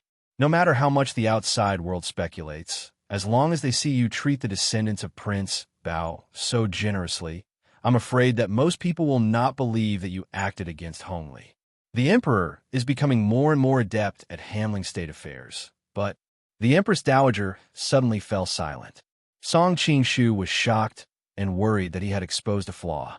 He quickly asked respectfully, "Empress Dowager, please enlighten me. It's just that the women's matter was handled in a mess." The Empress Dowager seemed to be angry that he did not live up to her expectations, and snorted coldly. The two women you brought back from Shung capital. How do you plan to deal with them? I have already issued an edict in Shung capital. When we return to the capital, they will be conferred the titles of Consort Hui and Consort Ping. Thinking of Xia Qingqing, Song Qingshu thought that he had to visit her as soon as possible to prevent her from creating any more trouble. A broken flower, a woman of the pugilistic world. What virtue does she have to become the imperial consort of the great Qing? The Empress Dowager snorted coldly in dissatisfaction. Why should a woman make things difficult for another woman? Looking at the Empress Dowager's gloomy face, this sentence suddenly appeared in his mind. Song Qingshu felt like laughing, but he still had to explain. This time, it was all because of Miss Ma's enduring humiliation that we were able to get rid of Prince Bao without bloodshed. Thinking of how Ma Chanhua did not hesitate to sacrifice her chastity for Kangxi and got close to Hongli through Fu Qinggan and finally succeeded, Song Qingshu could not help but admire her. I know that she has contributed greatly, but if this matter were to be leaked, how would the world view you? Emperor? The Empress Dowager sighed. As the saying goes, the merciful cannot command an army, much less an emperor. Song Qingshu was startled. Empress Dowager, you mean, if you can't bear to do it, I will send someone to handle it. The Empress Dowager's face was full of loose skin and no expression could be seen. Song Qingshu was silent for a while and finally shook his head. I know what I'm doing. I will handle it well. If it was handed over to the Empress Dowager to handle it, Ma Chanhua would either hang herself or fall into the lake and drown. In such a big forbidden city, a few more wrong souls would not cause a ripple at all. The Empress Dowager looked at him suspiciously, worried that he was being perfunctory. However, she thought that he was the emperor after all, and it was not good to force him too much. She could only nod. It's fine that Ma Chanhua has contributed greatly, but what about the other woman of the pugilistic world? What virtue does she have to enter the palace? Song Qingshu hurriedly explained Xia Qingqing's role in the whole matter to her. Finally, he added, because of the Golden Snake Camp, the imperial court's control over Shandong has always been very weak. The Redcoat Army under Yang Miaozhen's command is a force that cannot be underestimated in Shandong. If we can use the concubine method to take this force for our own use, it will be of great benefit to the imperial court. All right, the Empress Dowager nodded, obviously agreeing with what he said. However, she soon hesitated. She is a Han after all. According to the ancestral rules, Manchu and Han cannot marry. Song Qingshu hurriedly told her the countermeasures he had thought of before. Hearing that Gabra, the Duke of Qingjin, should accept Yang Miaozhen as his adopted daughter, the Empress Dowager finally nodded in satisfaction. Coming out of the Palace of Compassionate Peace, Song Qingshu finally let out a sigh of relief. He thought that it was not a good idea to come and pay his respects every day. Returning to the Palace of Heavenly Purity, Song Qingshu ordered Xiao Lizi to move the memorials that had piled up in recent days and read them for the whole day. After this period of hard work, Song Qingshu slowly learned how to read memorials to the throne. However, he read memorials more for the sake of understanding the factions of power in the court and not for the sake of governing this enormous country. Looking at the thick stack of memorials in front of him, Song Qingshu thought hatefully, I have to find a few secretaries to share my burdens. Otherwise, being the emperor will tire me to death. Actually, with the existence of the Grand Council, memorials did not need to be handled by the emperor himself. However, Song Qingshu wanted to seize power as soon as possible, so he planned to bypass the Grand Council. Song Qingshu tossed the memorials onto the table and stretched. Only then did he realize that it was already late. He thought that he should go and see Xia Qingqing. However, just as he walked out the door, he was stopped by an old eunuch. May I ask where your majesty is going? The old eunuch bowed respectfully. We are going to Consort Ping's place. Song Qingshu frowned. When he was a palace guard, he did recognize this old eunuch. His name was Liang Jiogong, the head eunuch of the imperial palace. Could it be that your majesty has forgotten the ancestors' rules? In order to be fair and to prevent your majesty from favoring only one person, You cannot decide which consort to spend the night with. Looking at Song Qingshu's gloomy face, Liang Jiogong secretly broke out in a cold sweat. However, the Empress Dowager had ordered him to be careful, so he could only brace himself and explain while calling for a young eunuch to bring up a plate. Looking at the neatly arranged wooden signs on the plate, Song Qingshu was instantly dumbfounded. It wasn't that he hadn't watched period dramas in his previous life, so he naturally knew what this meant. Each sign had the name of a consort written on it. Whichever sign was turned over, that consort would sleep with that consort that night. Although Song Qingshu's disguise was flawless and could fool the eunuchs and ministers, how could he fool the person who slept with Kangxi? We are not going anywhere tonight. With a cold snort, Song Qingshu turned around and left. Your Majesty, the Empress Dowager has decreed that your Majesty has been away from the capital for a long time. When you return, you should properly accompany the consorts in the inner palace. Liang Jiogong had a bitter expression as he stopped Song Qingshu. Song Qingshu steeled his heart. He knew that hiding like this wasn't a solution. It would inevitably arouse the suspicion of others. Thus, he braced himself and randomly turned over a sign, praying that it would be an unfavored consort. That way, the possibility of him being seen through would be greatly reduced. When he saw the words on the sign, Song Qingshu couldn't help but groan inwardly. Why is it Empress Tong? Chapter 296. Empress Xiaodong was one of Kangxi's most beloved concubines, so she was far more familiar with Kangxi than Dolong and the others. Even if his appearance and speech were flawless, once they had intimate contact, how could Empress Xiaodong not be able to distinguish his man's characteristics? But now that things had come to this, Song Qingshu could not find a reason to avoid it.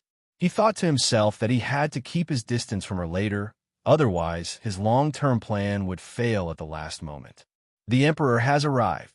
Hearing the eunuch's voice from afar, Empress Xiaodong stood up with a face full of joy. As she tidied her hair in front of the bronze mirror, she asked the palace maid, "How is it? Am I beautiful today?" "Of course you are, Your Highness. You are the most beautiful of all the concubines in the harem." Hearing the palace maid's words, Empress Xiaodong's eyes curved like crescent moons. She happily knelt on the ground and welcomed Song Qingshu. "Your Majesty, good luck." Seeing Empress Xiaodong raise her head to look at him, her pretty face looked especially beautiful under the candlelight. Song Qingshu felt a headache coming on. Song Qingshu motioned for the eunuch to place the memorials on the couch and then said to Empress Xiaodong, "We need to review the memorials today. You can rest first." A trace of disappointment flashed through Empress Xiaodong's eyes, but she quickly adjusted her attitude. As she called for the eunuch and palace maid to prepare some refreshments, she bowed and said, "Then this concubine will go make some calming soup for your Majesty. No need to trouble yourself. We are not hungry." Song Qingshu was not used to Empress Xiaodong being so intimate and subconsciously distanced himself. "Your Majesty is busy in the day and has to review memorials at night. It is very tiring, so you should drink some soup to protect your body. Your Majesty, please review the memorials first. This concubine will be back soon." Empress Xiaodong did not mind and left after bowing to Song Qingshu. Song Qingshu gloomily looked at Empress Xiaodong's departing figure. Now that his internal strength had reached the celestial transformation realm, he did not need to drink any tonic. Furthermore, he was not used to Empress Xiaodong acting like a good wife and loving mother. Although he hated reading memorials, it seemed to be easier than facing little Tong alone. As Song Qingshu read on, he gradually became engrossed in it. In his mind, he had a rough idea of the structure of power in the entire imperial court, which forces there were, and which faction each official belonged to. As long as he paid attention, he would be able to find some clues from the memorials. After all, those who submitted memorials always had their own motives, right? Often, when a memorial was written, the words spoken between the lines seemed to be very reasonable. But as long as one started for which official's interests would be affected and which official's interests would be harmed, with a little analysis, one would be able to roughly determine which camp the memorial belonged to. Suddenly feeling a pair of soft hands on his shoulders, Song Qing-shu couldn't help but tremble. Emperor Xiaodong of gently asked. Tang, Xiaodong of Yen. Xiao, had Xiaodong Emir Xiao'er, of Xiaodong of Emir Xiao'er. Song Qing-shu wanted to spoil this bowl of soup so that he would not have to face Empress Xiaodong in the future.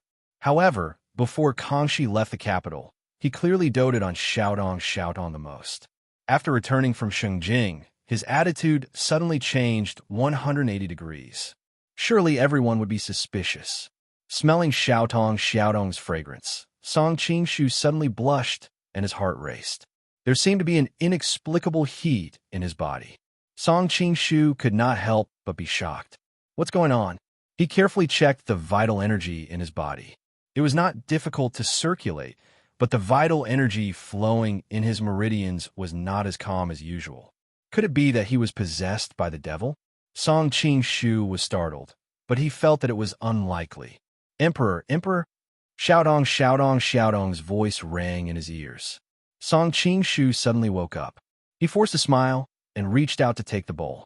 Without waiting for Song Qing-shu to respond, Xiaodong naturally stood behind him and gently massaged his shoulders. It seems that Emperor is too tired. Let me massage your shoulders. Her fingers were as green as jade, and her strength was just right. Song Qing-shu's body quickly relaxed as he enjoyed the gentleness of her fingertips. He could feel that Xiaodong must have put in a lot of effort in her finger technique to please the Emperor. Every time Xiaodong massaged a place, Song Qing-shu would feel a numbing sensation spread out and his body would slowly heat up. Although reason told him that this was not appropriate, this numbing sensation was too comfortable. Song Qing-shu could not bear to have her stop. Seeing Song Qing-shu closing his eyes with a look of enjoyment, Empress Xiaodong felt very happy. When she was massaging Song Qing-shu's temples, she intentionally or unintentionally let Song Qing-shu's head rest on her chest. The vague pressure caused a layer of red to appear on her skin. Suddenly, her nose smelled a rich and mysterious fragrance. She felt her entire body was covered in hot sweat and her body was limp. Very quickly, she pressed her face tightly against Song Qing-shu's back and said in a sweet voice, "Your Majesty, it's late, let's rest." Song Qing-shu's eyes had already turned red. Hearing what she said, he grabbed her legs and lifted her up. Step by step, he walked toward the embroidered tent. When the palace maids and eunuchs at the door saw this, they understood and retreated, closing the door behind them. Xiaodong was lying in Song Qing-shu's embrace with a flushed face. Her hair was tied into a jade bun, her teeth were fragrant, and her body was graceful and delicate. She was so soft that it was as if she did not have any bones. The rainbow-colored dress slid down, revealing a large area of her snow-white skin. In his mind, he thought that she was the most beautiful imperial concubine in Kangxi's harem, and a trace of evil excitement rose in the depths of his heart. His arms spread her two snow-white legs wide open, following that thin and tender area. His whole body pressed down heavily. Xiaodong's face was painted with rouge. Her expression was happy and sweet. Her legs were wrapped around Song Qing-shu's waist. Her delicate body trembled from time to time. It was as if she was angry that the man on top of her did not know how to be tender to the fairer sex. The next morning, when Song Qing-shu woke up, he saw little Tong lying lazily beside him. The brocade blanket slid down to her waist, revealing her alluring figure. Recalling Empress Xiaodong's bashful and seductive gaze last night, Song Qing-shu's heart could not help but sway. However, his expression quickly turned solemn. He could not understand why his bestial nature had been triggered last night. He secretly checked the genuine qi in his body and found that it had returned to its previous calmness. In fact, it was even more condensed and vigorous. It must be the work of the mysterious yin qi in little Tong's body. Could it be that the blissful Diana has started to backfire? Song Qing-shu's face darkened. He had heard from Jiumaji and the others about how dangerous it was to practice the blissful dharma, but he had never taken it seriously. After all, he had been practicing it for so long and had never encountered any problems until last night. Is His Majesty going to morning court? Forgive this concubine for not being able to get up to send you off. Your Majesty didn't take any pity on me last night. This concubine's entire body is very weak now. Empress Xiaodong complained. She struggled to sit up, but she only felt weak all over and was too lazy to move a finger. She knew that it was because of the emperor's torment for a whole night. He would not be offended by such a trivial matter. Have a good rest. Song Qing-shu was originally worried that she would notice something unusual, but looking at her current appearance, it seemed that she did not realize that the man who wandered around her last night was not her husband. He could not help but let out a sigh of relief. Time passed by without any mishap. Song Qing-shu dealt with political affairs in the morning court during the day and lingered at Empress Xiaodong's place at night, enjoying the endless charm and gentleness. No one in the Forbidden City noticed that the emperor had changed, not even the imperial concubine who was under Song Qing-shu. Song Qing-shu found that he was more and more addicted to being an emperor. The feeling of being the sole ruler and having everyone's fate in his hands was the most irresistible temptation in the world. What's more, there were beauties in the harem who were as gentle as water to flatter him. As for the dirty things that happened when they competed for favor with each other in secret, what did it have to do with him? In fact, according to Song Qing-shu's original plan, temporarily disguising as Kangxi was just an expedient measure. After all, Kangxi was dead, but he was still alive. Song Qing-shu was still alive, but he was already dead. Kangxi was only a Manchurian emperor, so Song Qing-shu naturally did not care about a mere barbarian throne. In his plan, as long as he had complete control over the entire imperial palace and supported a puppet to oversee the imperial palace, he would be able to escape and build his own foundation in Shandong. With the fake Kangxi, who was a spy, as a Han, it would not be difficult for him to overthrow the Manchurian rule in an open and above-board manner. At that time, his prestige in the hearts of the millions of Han people in the world could be said to be like the sun in the sky. With hundreds of people responding to his call, it would not be impossible for him to annex Mongolia. However, Song Qing-shu still underestimated the temptation of power. Before, he never thought that he would be fettered by a mere throne, but when he really became the emperor, he found that he could not bear to part with it. Why did he have to escape? If he went to Shandong and painstakingly developed the Revolutionary Army and then fought against an empire single-handedly, even if he succeeded, wouldn't he still be the emperor? Moreover, there were risks in rebelling.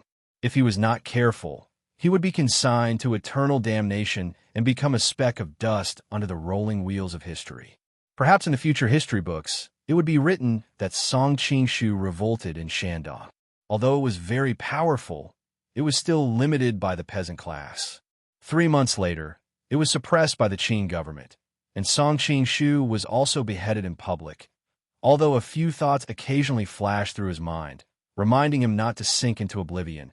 These thoughts were quickly dispelled by the cheers of the officials and Empress Xiaotong's bewitched moans. While Song Qing-shu was in deep thought, Empress Xiaotong's voice made him break out in cold sweat. Your Majesty, I feel that you have been a little different recently.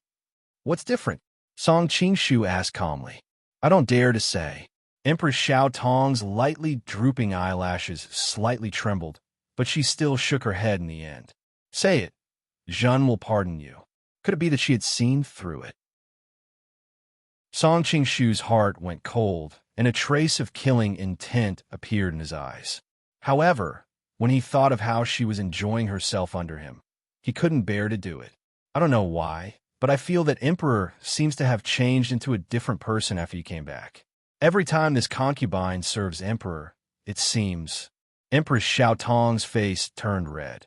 It seems like I'm serving a strange man. Chapter 297. Song Qing-shu's fingers intentionally or unintentionally moved closer to her snow-white neck. He was hesitant. Empress Xiaotong had just received rain and dew. At this moment, her face was glowing and extremely beautiful. Her face was full of shyness. At the same time, she said worriedly, "Has there been an official who has recently offered some tiger or wolf medicine to your majesty? This kind of medicine is harmful to a dragon's body. Your majesty should not use it in the future." Song Qingshu stilled and did not know whether to laugh or cry. He had not expected Empress Xiao Tong to say this. "Why do you say that?" Empress Xiao Tong shyly buried her face in his chest and said in a low and muffled voice, "Your majesty is much more vigorous than before. This Jie cannot bear the criticism." "What? You don't like it?" Song Qingshu gently played with her hair as if he was stroking a docile cat. "This Jie naturally likes it." Empress Xiao Tong pursed her thin lips. "But your majesty's body?" "Don't worry, Jin knows what to do." Xiaodong's body was smooth and tender.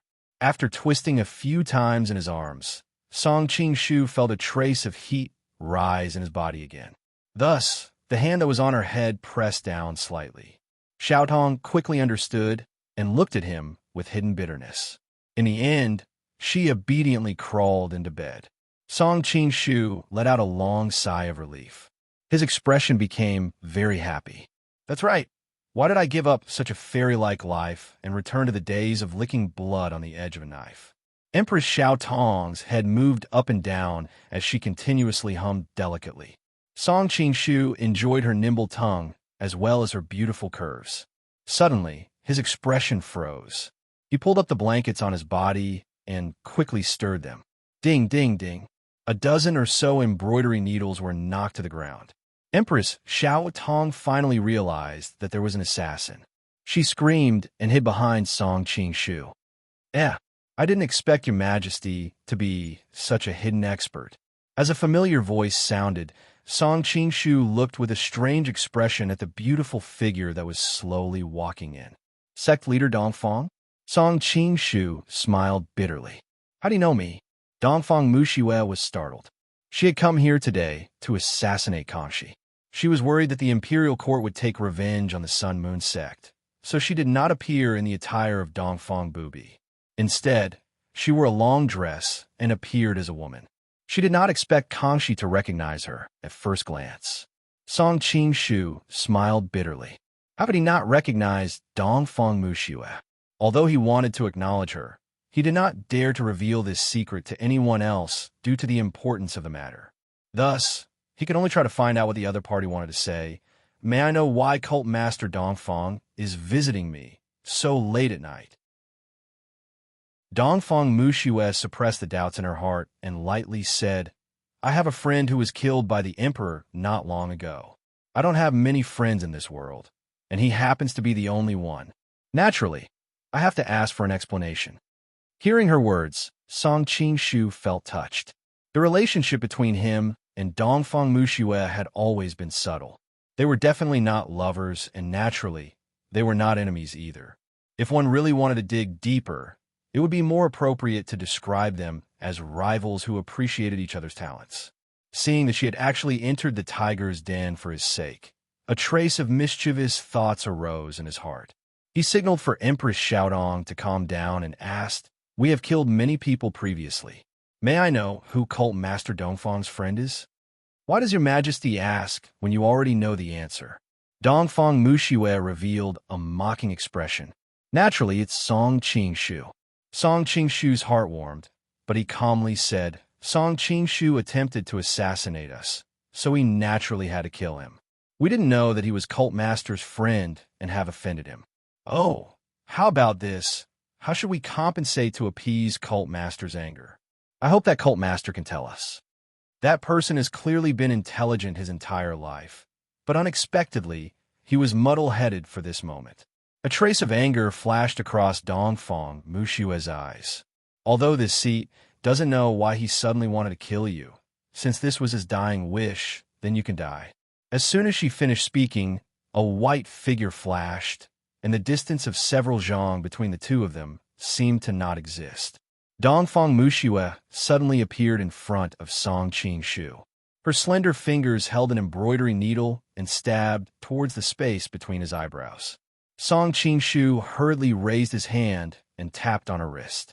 Just as he guided her embroidery needle to the side, he discovered that Dongfang Mushue's palm was as white as jade, silently pressing towards his chest. The two palms met, and a white figure retreated violently.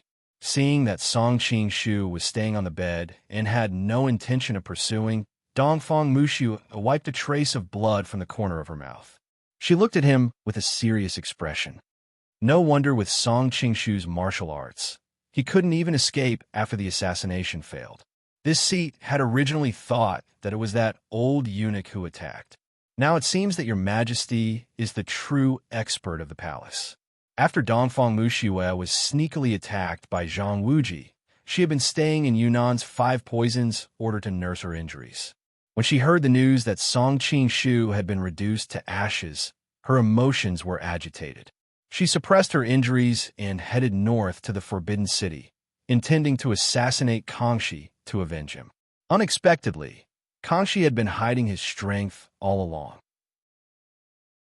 Dongfang Mushue estimated that with Kangxi's martial arts, she might be able to defeat him at her peak. However, she only had less than 30% of her power left now. That palm strike just now had caused her internal injuries to show signs of being unable to be suppressed any longer. Not only would she not be able to avenge herself today, but she would also die here. Seeing Dongfang Mushue's delicate brows furrowed, Song Qing-shu felt both heartache and carefree. After all, when they were together previously, he was always subdued by her. Now that the situation had reversed, it was natural for him to enjoy it. After casually striking Xiaodong's sleeping acupoint on the back of his head, Song Qing-shu wrapped himself in clothes and stood up slowly. As he walked toward Dongfang Mushue, he asked with a smile, "Has cult master Dongfang ever made a promise with Song Qing-shu?" "No." Dongfang Mushue adjusted the genuine qi in her body while keeping her guard up. "Is that Song Qing-shu the sect master's lost relative?" "No." "Then that's it. Why would you put yourself in danger for someone who's neither your relative nor friend?"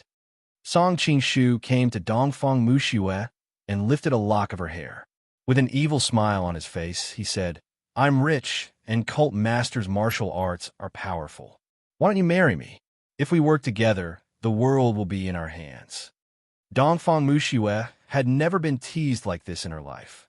Her eyes turned cold, and she struck towards Song Qing-shu's ribs with her palm. Song Qing-shu smiled and dodged it calmly. Soon, the two of them were engaged in a fierce battle. Dongfang Mushue's greatest advantage was that she was the best in the world in terms of body movement. However, due to her severe injuries, it was hard for her to dodge. On the other hand, Song Qing-shu was getting faster and faster. In the end, Dongfang Mushue could only barely defend herself. Song Qing-shu was thinking that it was time to stop. Suddenly, his expression changed and he leaped to the side. Bam! A long whip landed on the spot where he was standing just now. The hard bricks on the ground were shattered into pieces. Song Qing-shu turned his head and saw an incomparably elegant beauty under the moonlight. She held a long whip in her hand and stood not far away, staring coldly at him. Song Qing-shu shuddered and his face turned pale. The Amei faction, Zhou Zhiruo. With Dongfang Mushue's excellent eyesight, she naturally saw through the other's martial arts. The white python whip technique and the unique breathing technique of the Amei faction. Naturally, it had to be the sect master of the Amei faction, Zhou Zhiruo. "Who are you?" Looking at Dongfang Mushue, whose look were not inferior to hers, Zhou Zhiruo asked curiously. She had just arrived not long ago and saw that Dongfang Mushue was in a fierce battle with Kangxi. She was shocked by Kangxi's martial arts and helped him without thinking. Just an ordinary friend of Song Qing-shu. Dongfang Mushue was amazed by Zhou Zhiruo's beauty. She suddenly felt a little strange. Ordinary friend?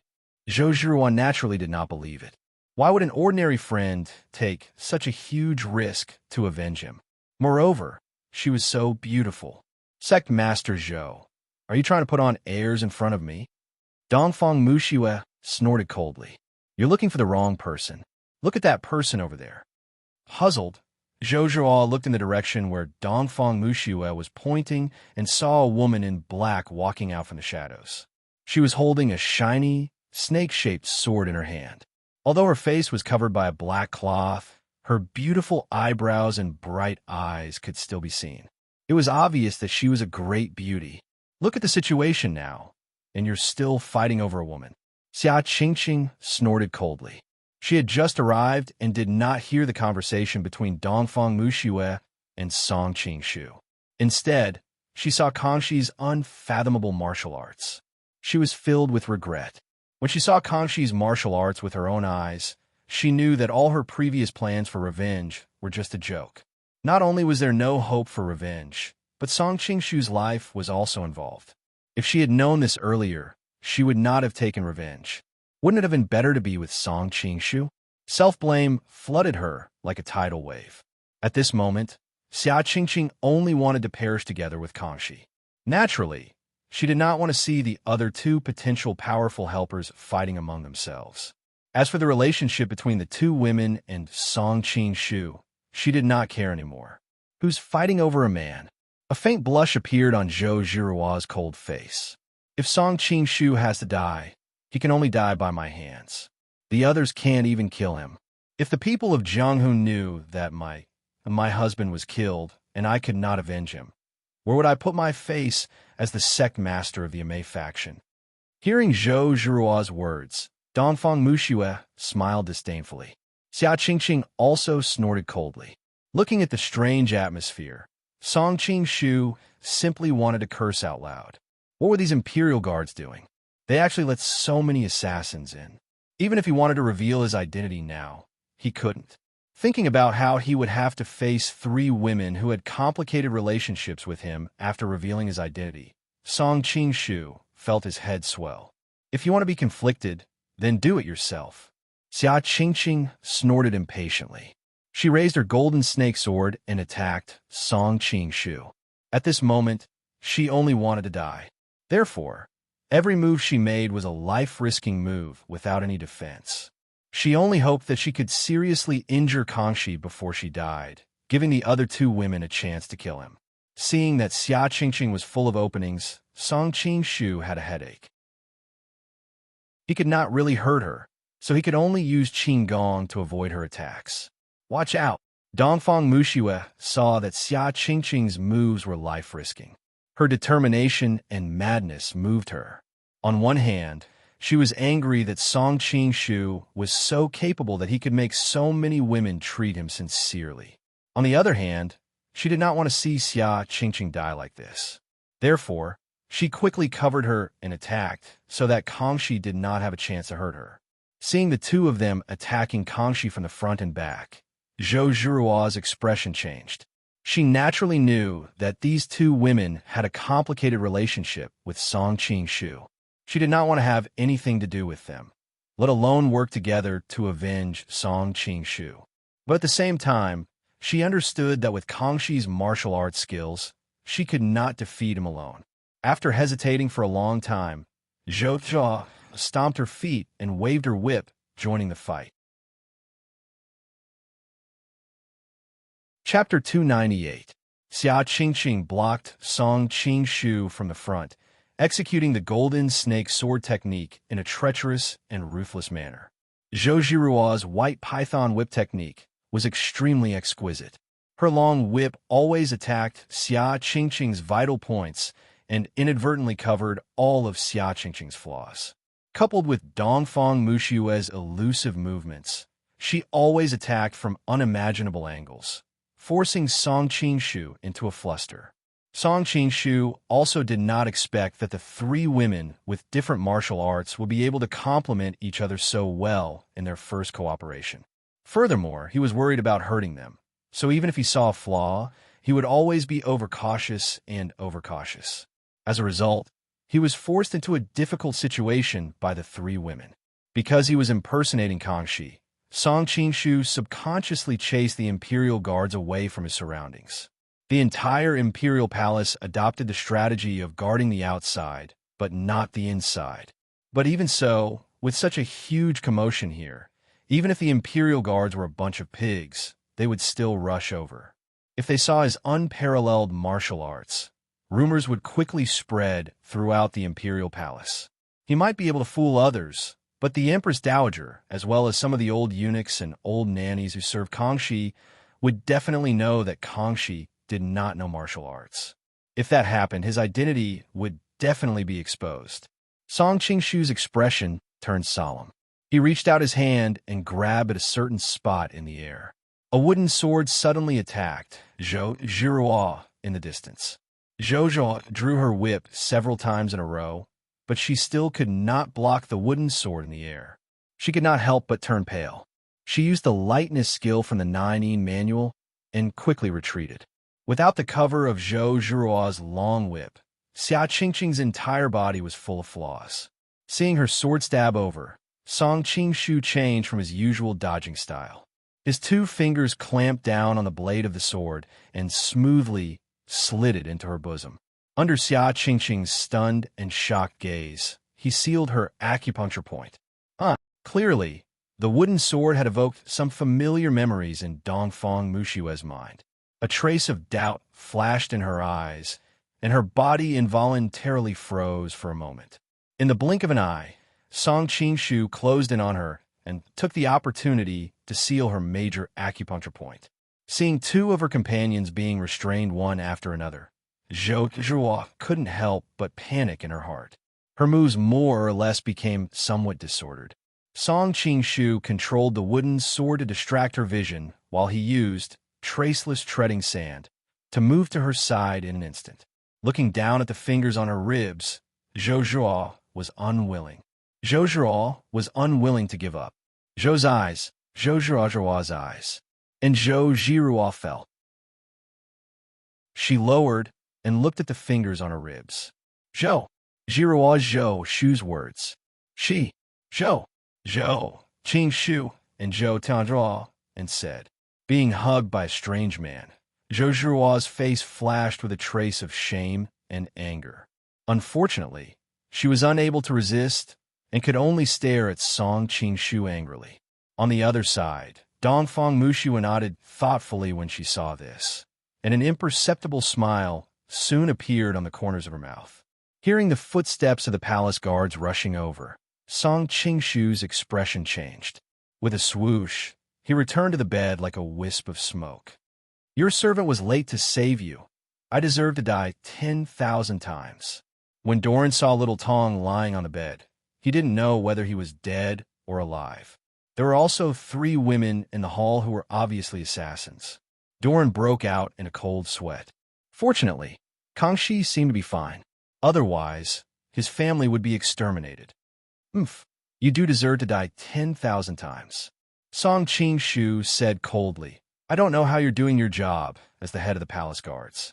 First, there was Song Qingshu's assassination attempt, and now there are these 3 female thieves. You still came late. If it wasn't for the fact that I had an expert by my side, wouldn't those rascals have succeeded? Doran felt wronged. He thought to himself, it's all because you transferred me to another place. Otherwise, I wouldn't have reacted so slowly and rushed over after so long. However, even if he had the guts, he didn't dare to say it at this time. He could only kowtow and say, Your servant did not protect you well. Please punish me, Your Majesty. Song Qingshu snorted. From today onwards, focus on training the flying guillotines. As for the position of head of the inner palace guards, that Yun something from the stickler will temporarily take over. Song Qingshu was worried that he wouldn't be able to place his trusted aides in the palace. It was a good opportunity to use this assassination incident to make a fuss and transfer Doran far away. Doran was anxious. He didn't care about anything else and promptly said, Your Majesty, please reconsider.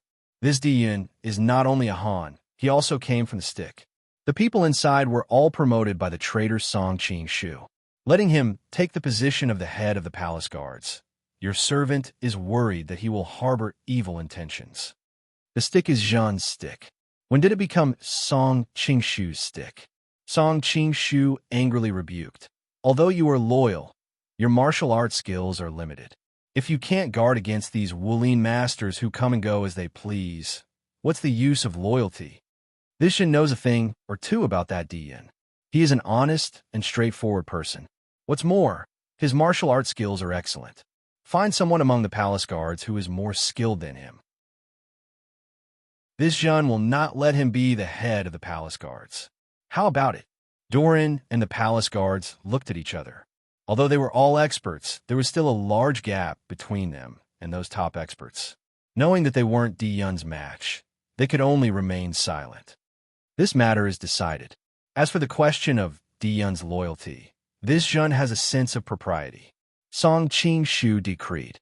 Yes. The palace guards hastily saluted. This servant will throw these assassins into prison and interrogate them properly. We will definitely find out their identities and the mastermind behind the scenes. Doran looked at the three women on the ground with hatred. If they hadn't sneaked in to assassinate him, he wouldn't have lost his position as the head of the palace guards. Humph, just wait and see how I'll have my brothers deal with you. Looking at the three women's soft and beautiful figures and beautiful faces, images that were not suitable for children quickly appeared in Doran's mind. This Jun will interrogate the three of them. Song Qing-shu coughed lightly and pointed at Dongfang Muxue and the other two. Lock them up separately. Remember, don't be rude to them. As he spoke, Song Qing-shu's voice had become extremely cold. Yes. Doran nodded in understanding. However, he couldn't help but give himself a tight slap at his heart. What was wrong with him recently? Why did he not know how to read the situation? Although these three were assassins, they were all 1 in a million beauties. Even he would let his imagination run wild. The emperor was also a man. Before the three women were taken away, Dongfang Muxue looked meaningfully at Song Qing-shu, causing Song Qing-shu's hair to stand on end. Could it be that she had seen through him? Although the wooden sword was a flaw, it was too shocking to disguise as Kangxi. He believed that Dongfang Muxue didn't have such a rich imagination. Your Majesty, what happened just now? Empress Xiaodong slowly woke up and asked in confusion. A few assassins came and were subdued by the imperial guards. Song Qing-shu patted her body lightly and comforted her. But this Xie seems to remember that your Majesty doesn't know martial arts. Empress Xiaodong was frightened and had her sleeping acupuncture points sealed. Her mind was naturally not clear. Nowadays, the martial arts experts in Jianghu are so arrogant. This Jun had previously found an expert to impart some martial arts for self-defense. I didn't think that it would really come in handy today. Song Qing-shu explained. Empress Xiaodong knew nothing about martial arts and naturally couldn't see how high the martial arts cultivation of Song Qing-shu's martial arts was when the flying needles were knocked down by the thin silk. Your Majesty is so powerful. You didn't feel the other benefits of learning martial arts, but there is one benefit that you definitely felt. A strange smile appeared on Song Qing-shu's face. What is it? Forgive this Xie for being slow-witted, but please enlighten me, Your Majesty. Empress Xiaodong looked at him in confusion. Weren't you very curious about why this Jun has been so energetic recently? Song Qing-shu bit Xiaodong's ear and whispered, Your Majesty, you're so bad. Empress Xiaodong's pretty face immediately flushed red. After this interruption, her suspicions quickly disappeared. You must never mention to anyone that this Jun knows martial arts. Otherwise, the next time the assassins are on guard, I won't be able to catch them off guard since I haven't practiced martial arts for long. It will be easy for evildoers to take advantage of me. Song Qing-shu hugged Xiaodong and warned her in her ear. You can't even tell Empress Dowager and Big Sister. Empress Xiaodong blinked in confusion. After knowing that the big sister she mentioned was the Tong, Song Qing-shu nodded. Of course, I trust Empress Dowager and Empress. However, there are too many people in the palace of benevolent and peaceful and earthly tranquility. If someone with ulterior motives accidentally hears this, I'm afraid that this Jun will be in danger. Empress Xiaodong hurriedly nodded. Don't worry, Your Majesty. This Xie will definitely not tell anyone. Song Qing-shu nodded in relief and gently covered her with the blanket. You've been frightened today. Rest well. We still have to deal with the matter of the assassins. Originally, if Xiaodong found out that he knew martial arts, the safest way was to eliminate her in secret. However, Song Qingshu wasn't such a cruel and cold-blooded person. Furthermore, a day as husband and wife meant a lifetime of love.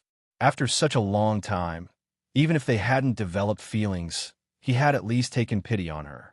The assassins are so dangerous. Your Majesty should bring more guards. Empress Xiaodong had been plucked daily by Song Qingshu and was already very tired. After the fright, she felt even more exhausted and quickly fell into a deep sleep.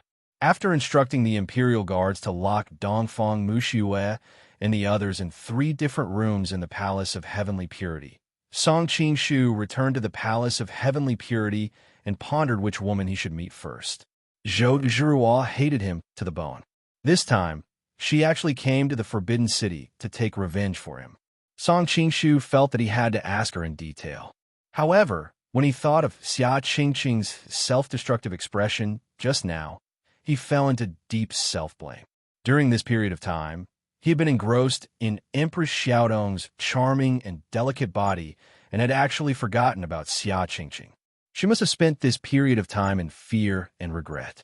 Dongfang Mushue's meaningful smile suddenly appeared in his mind. Song Qingshu then thought of how Dongfang Muxue was clearly seriously injured but still ran all the way from Yunnan to Yanjing. This friendship seemed to have greatly exceeded his expectations. Who should he meet first? Song Qingshu looked left and right and really had a headache.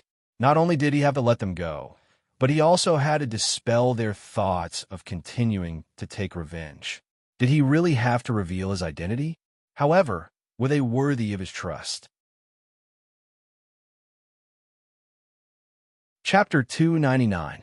After hesitating for a long time, Song Qingshu decided to see Dongfang Muxue first. After all, her smile just now was too strange. Who knew what she had guessed? Why are you lying on the bed? As soon as Song Qingshu entered the room, he saw Dongfang Muxue lying on the bed with a blanket covering her. He couldn't help but be stunned. What was going on? Dongfang Muxue blushed and snorted. It's all because of those servants.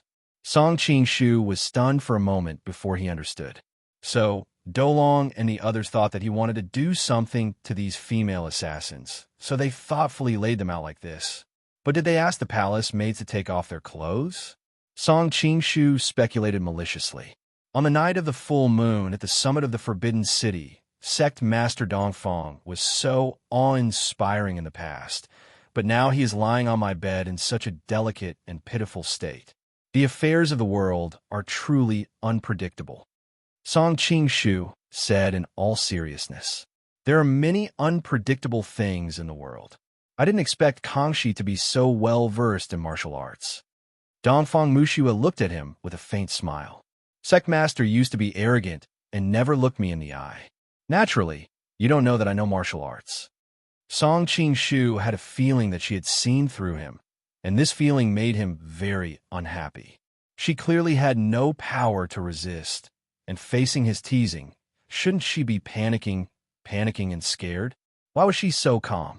Is that really the case? Dongfang Muxue didn't deny it. Aren't you afraid? Song Qingshu asked doubtfully. What's there to be afraid of? Dongfang Muxue said indifferently. For example, if I do something to you.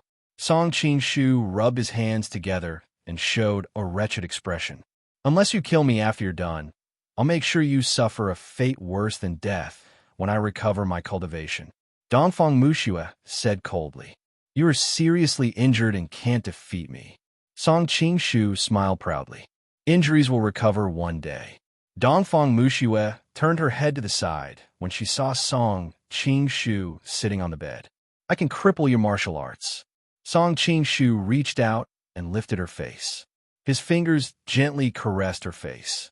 Perhaps it was due to his inner force returning to its original state. Her skin was even smoother than Queen Tong's. Originally, he just wanted to scare her, but who knew that once he touched her, Song Qingshu would be reluctant to let go. Dongfang Muxue's face gradually blushed as she reprimanded. Song Qingshu, are you done touching me? Ah! Song Qingshu let go of his hand awkwardly and said with an unnatural expression, "Sect Master Dongfang, are you confused? Song Qing Shu has already been turned into ashes by me, but Sect Master still can't forget him. Now I really hope that little thief is reduced to ashes." Dongfang Muxue glared at him fiercely. Song Qing Shu got goosebumps from her stare and stood up subconsciously. Suddenly, he felt that this seemed to weaken his imposing manner, so he quickly said, "Dongfang Cult Master, I have a suggestion." "Speak." Dongfang Muxue answered straightforwardly. "If Sect Master is willing to enter my harem, I will let bygones be bygones and help you take back the position of Sun Moon Sect Master. At the same time, you can choose any of the 3 palaces and 6 courtyards.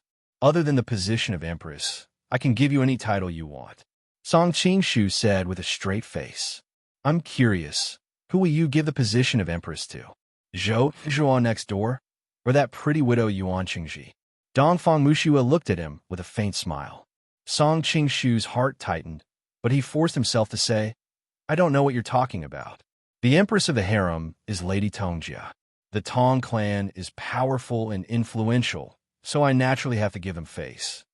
Including Queen Tong, who played with Queen Tong so wantonly." Dongfang Mushue's face turned serious. "The Tong sisters have 3,000 beauties in the harem.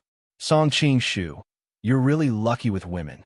Knowing that he could no longer hide it, Song Qingshu took off his mask and looked at her with a bitter smile. "How did you see through my identity?" Seeing that familiar face, Dongfang Mushue's heart was finally relieved. She snorted, "Hurry up and unseal my acupoints. Do you really want to take advantage of me? I'm just worried that you're not wearing anything under the blanket." Song Qingshu smiled awkwardly. "I'm afraid you can't wait for it." Dongfang Muxue secretly spat and immediately saw through his trick. "Do you want to see? I'll allow you to lift the blanket. Since you said so, then I'm definitely wearing it." Song Qingshu sighed and casually pointed a finger to unseal her acupoints.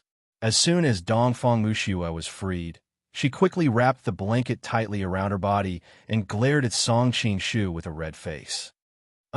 Seeing Dongfang Mushue's expression, how could Song Qingshu not understand? He regretted it so much that his intestines turned green. "You're really not wearing anything? I already allowed you to lift the blanket just now. Who asked you not to?" Dongfang Mushue's cheeks flushed red, but it was quickly replaced by anger. "Dolong, that dog of slave. When I recover, I'll definitely take his dog life." It turned out that Dolong guessed that Kangxi might have taken a liking to these women.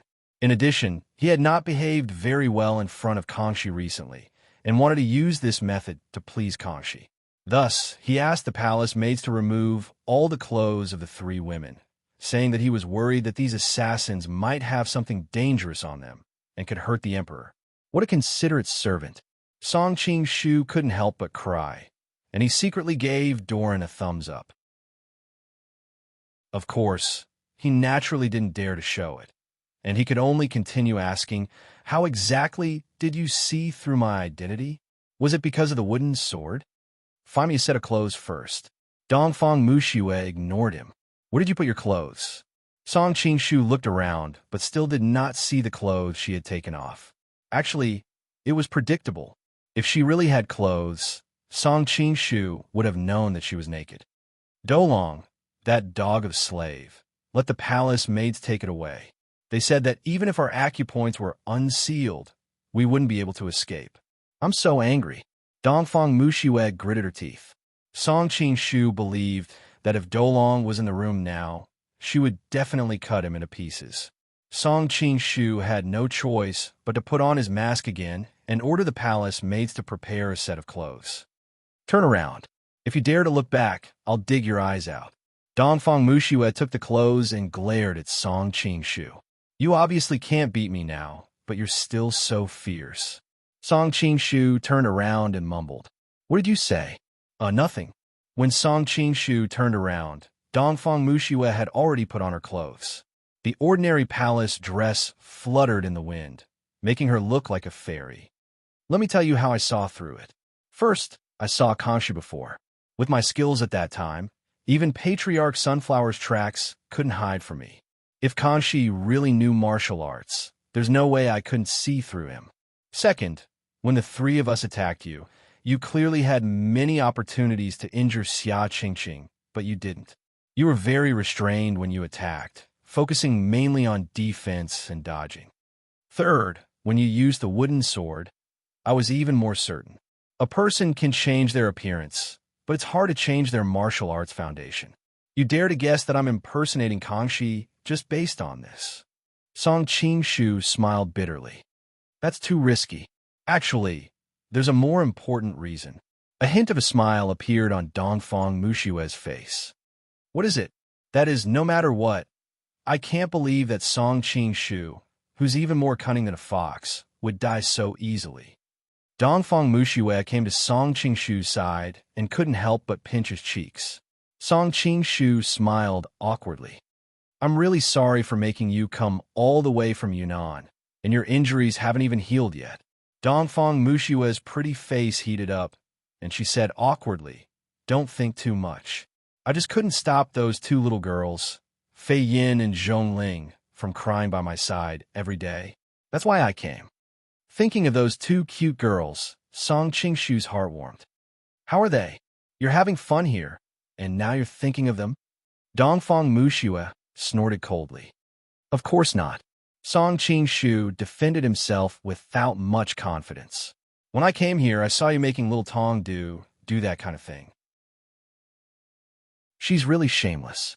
Thinking of that scene, Dongfang Mushue was both embarrassed and angry. What's there to be embarrassed about when it's the love between husband and wife? Song Qingshu curled his lips disapprovingly. Is it fun being an emperor? Dongfang Mushue looked at him quietly with a strange expression on her face. Oh, thinking of the shameless days he'd been living recently, Song Qingshu nodded awkwardly. It's really fun. Poor Chu Fian and Zhong Ling had to wash their faces with tears every day in the Five Poison sect. I really feel bad for them. Dongfang Mushue spat. She wasn't as angry as he'd imagined. When you heard that I died, did you shed a single tear for me? Song Qingshu suddenly looked into her eyes curiously. No. Dongfang Mushue answered without any hesitation. Really?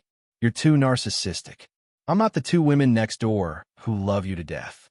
Dongfang Mushue said sarcastically.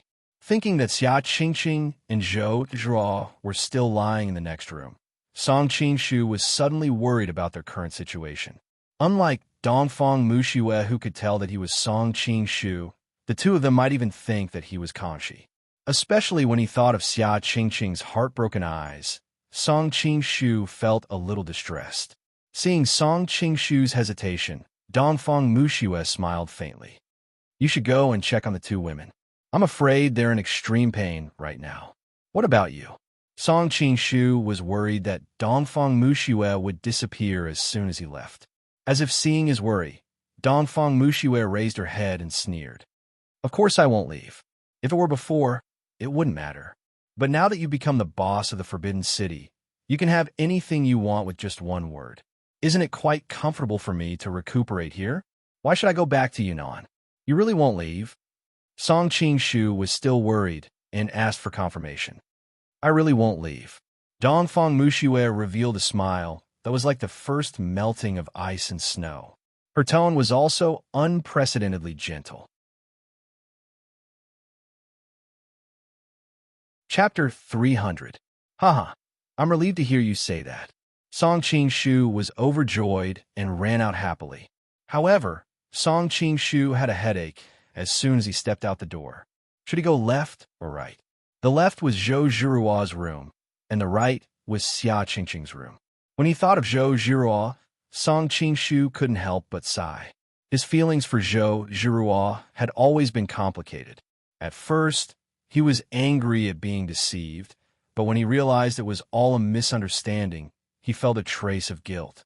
However, Zhang Wuji was like a mountain that had left a huge shadow in his heart. So, Song Qingshu had always wanted to become stronger so that he could crush this so-called rival in love beneath his feet.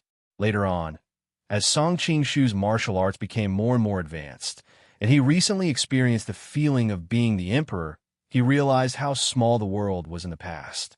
When he thought of how everything he had done in the past was for the sake of revenge, Song Qingshu shook his head helplessly.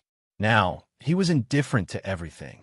Even if he wanted to deal with Zhang Wuji in the future, it would only be because the Ji and Lan were in power and he had no choice but to get rid of him, not because of a personal grudge between the two of them. He didn't even care about Zhang Wuji, so why should he worry about facing Zhou Zhiruo? Suddenly, Song Qingshu felt his mood lighten. He decided to release Zhou Zhiruo first. As for whether she was willing to forgive him, that was up to her. When Song Qingshu pushed open the door, he found Zhou Zhiruo lying quietly in the blankets like an orchid in an empty valley. Only then did he remember that their clothes had been taken off by Dolong's palace maids, and his heart couldn't help jumping. When she saw him enter, Zhou Zhiruo only glanced at him coolly, her eyes incomparably calm. Song Qingshu couldn't help but feel curious. He sat down by the bed and asked curiously, "Aren't you afraid?" "Why should I be afraid?" Zhou Zhiruo replied coldly. Song Qingshu was at a loss for words. He felt rather depressed. If Dongfang Muxue wasn't afraid, he could say that she had guessed his identity. But what about Zhou Zhiruo? Could it be that she had guessed his identity as well? For example, right now you're lying naked on my bed. I only need to gently lift this quilt. Aren't you afraid? Song Qingshu pinched a corner of the quilt with his fingers and pretended to lift it. Zhou Zhiruo's face alternated between red and white, and her voice finally fluctuated a little. "Do you think being afraid can stop you? Since I can't, there's no point in being afraid anyway. Why should I let you see a joke?" "Huh?" Song Qingshu retracted his hand. "You're an interesting woman." Zhou Zhiruo remained silent. "I heard that you're Song Qingshu's wife. Are you here to avenge him?" Song Qingshu had originally planned to let her go, but he suddenly had an idea. He couldn't help but use Kangxi's identity to find out what Zhou Zhiruo thought of him. Everyone has the right to kill the Tatar emperor. As the head of a famous righteous sect in the Han Wuling, there's nothing strange about me assassinating you. Hearing him mention Song Qingshu, Zhou Zhiruo's eyes flashed with an indescribable feeling. Was it love? She definitely wouldn't agree. Was it hatred? It didn't seem like it. You don't admit that it's for Song Qingshu. Hearing that Zhou Zhiruo didn't mention him at all, Song Qingshu felt a little annoyed. Then why didn't you assassinate me before? Why did you come after I killed Song Qingshu? I don't know either. Being questioned by him repeatedly, Zhou Zhiruo's eyes flashed with a trace of confusion. She also began to reflect on who she came for. "If you're here for Song Qingshu's revenge, I can't let you go," Song Qingshu snorted coldly. As the saying goes, if the roots are not removed, the weeds will grow again when the spring wind blows. As Song Qingshu spoke, he observed Zhou Zhiruo's reaction. Seeing that she was staring at him coldly, he changed the topic and continued. "However, I already knew that the two of you are actually a fake couple. As long as you're not here for Song Qingshu, I can make an exception and let you go on account of your commendable courage." "How do you know about me and him?" Zhou Zhiruo frowned.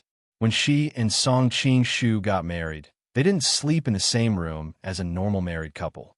Of course, the 2 times she was forced by Song Qingshu didn't count. Even the disciples of the Amei faction didn't know about this. So how did he know? Song Qingshu was startled. He knew that he had let the cat out of the bag. So he immediately explained, "This emperor has always admired Song Qingshu, and I even wanted to bestow a marriage for him, but he refused without any hesitation." "Why? Is it because he thinks the woman he gave him is too ugly?" Zhou Zhiruo sneered. She thought that with Song Qingshu's lustful and shameless appearance, it might really be the reason. Song Qingshu was almost choked by her words. He had to say gloomily, "Of course not. He said he already has a wife." Zhou Zhiruo's eyelashes trembled a few times. She continued to listen to him calmly. "I only knew about sect leader Zhou at that time." Song Qingshu sighed.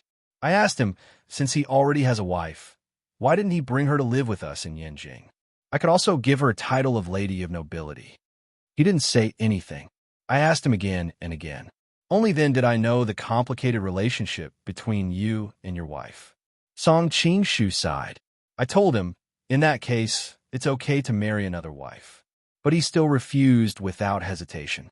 He said that his wife in this life would only be Zhou Zhiruo of the Amei faction. Sometimes I think, if Song Qingshu had agreed to my marriage, would he not have betrayed me? And would he not have been reduced to ashes? Listening to Kangxi's unhurried narration, Zhou Zhiruo lay on the bed.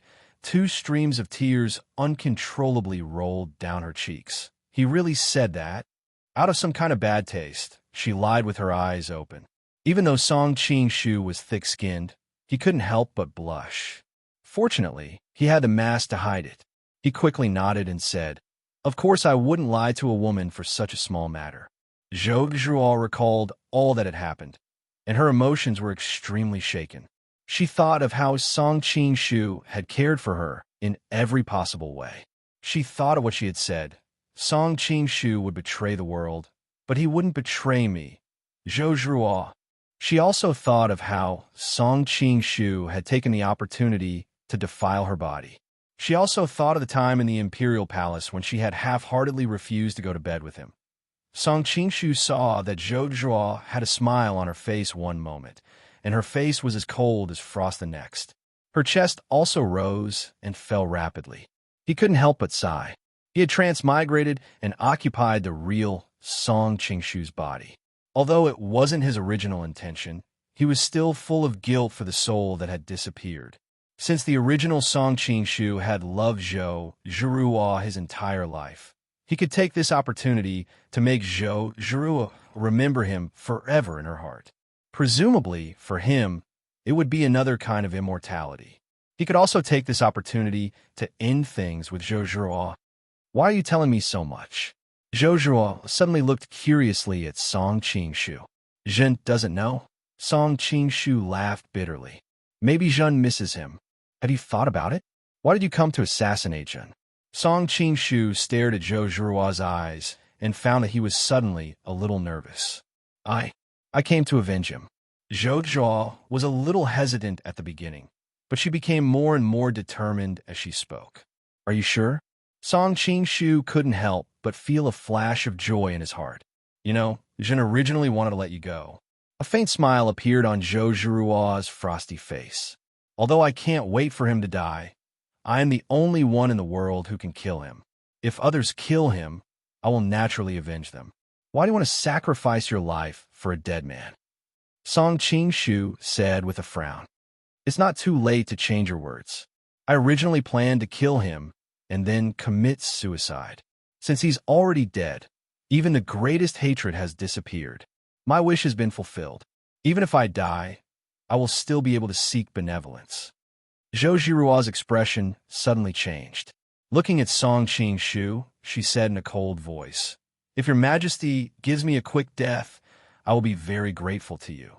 But if you want to do some shameless things to me, even if I become a malicious spirit, I won't let you go. Shameless things? Song Qingshu rubbed his nose. Did he really look like that kind of person? It was all Dolong's fault. Doing such a thing, how could the other not misunderstand? Ms. Zhou worries too much. Actually, no matter what you choose, Zhen will not make things difficult for you based on the past friendship with Song Qingshu. You can leave. You'll let me go? Zhou Zhiruo's face was stunned. She had never thought that it would be this ending. Song Qingshu stood up. Looking out the window with his hands behind his back, he said rather desolately, You can leave. If you leave, don't come back. At the same time, he said to himself in his heart, I'll make a clean break with Zhou Zhiruo like this. After a moment of silence, a faint voice suddenly came from behind him. How can I leave like this? Song Qingshu suddenly realized. He quickly ordered a palace, made to bring a set of palace clothes, and put it at the head of the bed. He also took out a gold medal and put it on. After you put on the clothes, take this gold medal and you can smoothly leave the palace. Zhen will leave first. Finishing, he got up and was about to leave when he heard Zhou Zhiruo's slightly anxious voice. My acupuncture point was also sealed by you. Almost forgot. Song Qingshu patted his head and suddenly hesitated. Once your acupuncture point is unsealed, you won't come to kill Zhen again, right? It wasn't easy to escape a calamity. I'm not that stupid. Zhou Zhiruo sneered. That's true. Song Qingshu moved closer to unseal her acupuncture point. Who knew that at this time, a sudden change would occur? A slender jade finger suddenly reached out from under the blanket and quickly pressed on his waist. Your acupuncture point has been unsealed? Song Qingshu was surprised and quickly came to his senses. Zhou Zhiruo had studied the 9-yin manual. One of the chapters talked about the method of unsealing acupuncture points. He was completely immersed in the emotions of parting with Zhou Zhiruo and actually forgot about this. Zhou Zhiruo didn't answer. She pursed her lips and quickly pressed a few major acupuncture points on his chest.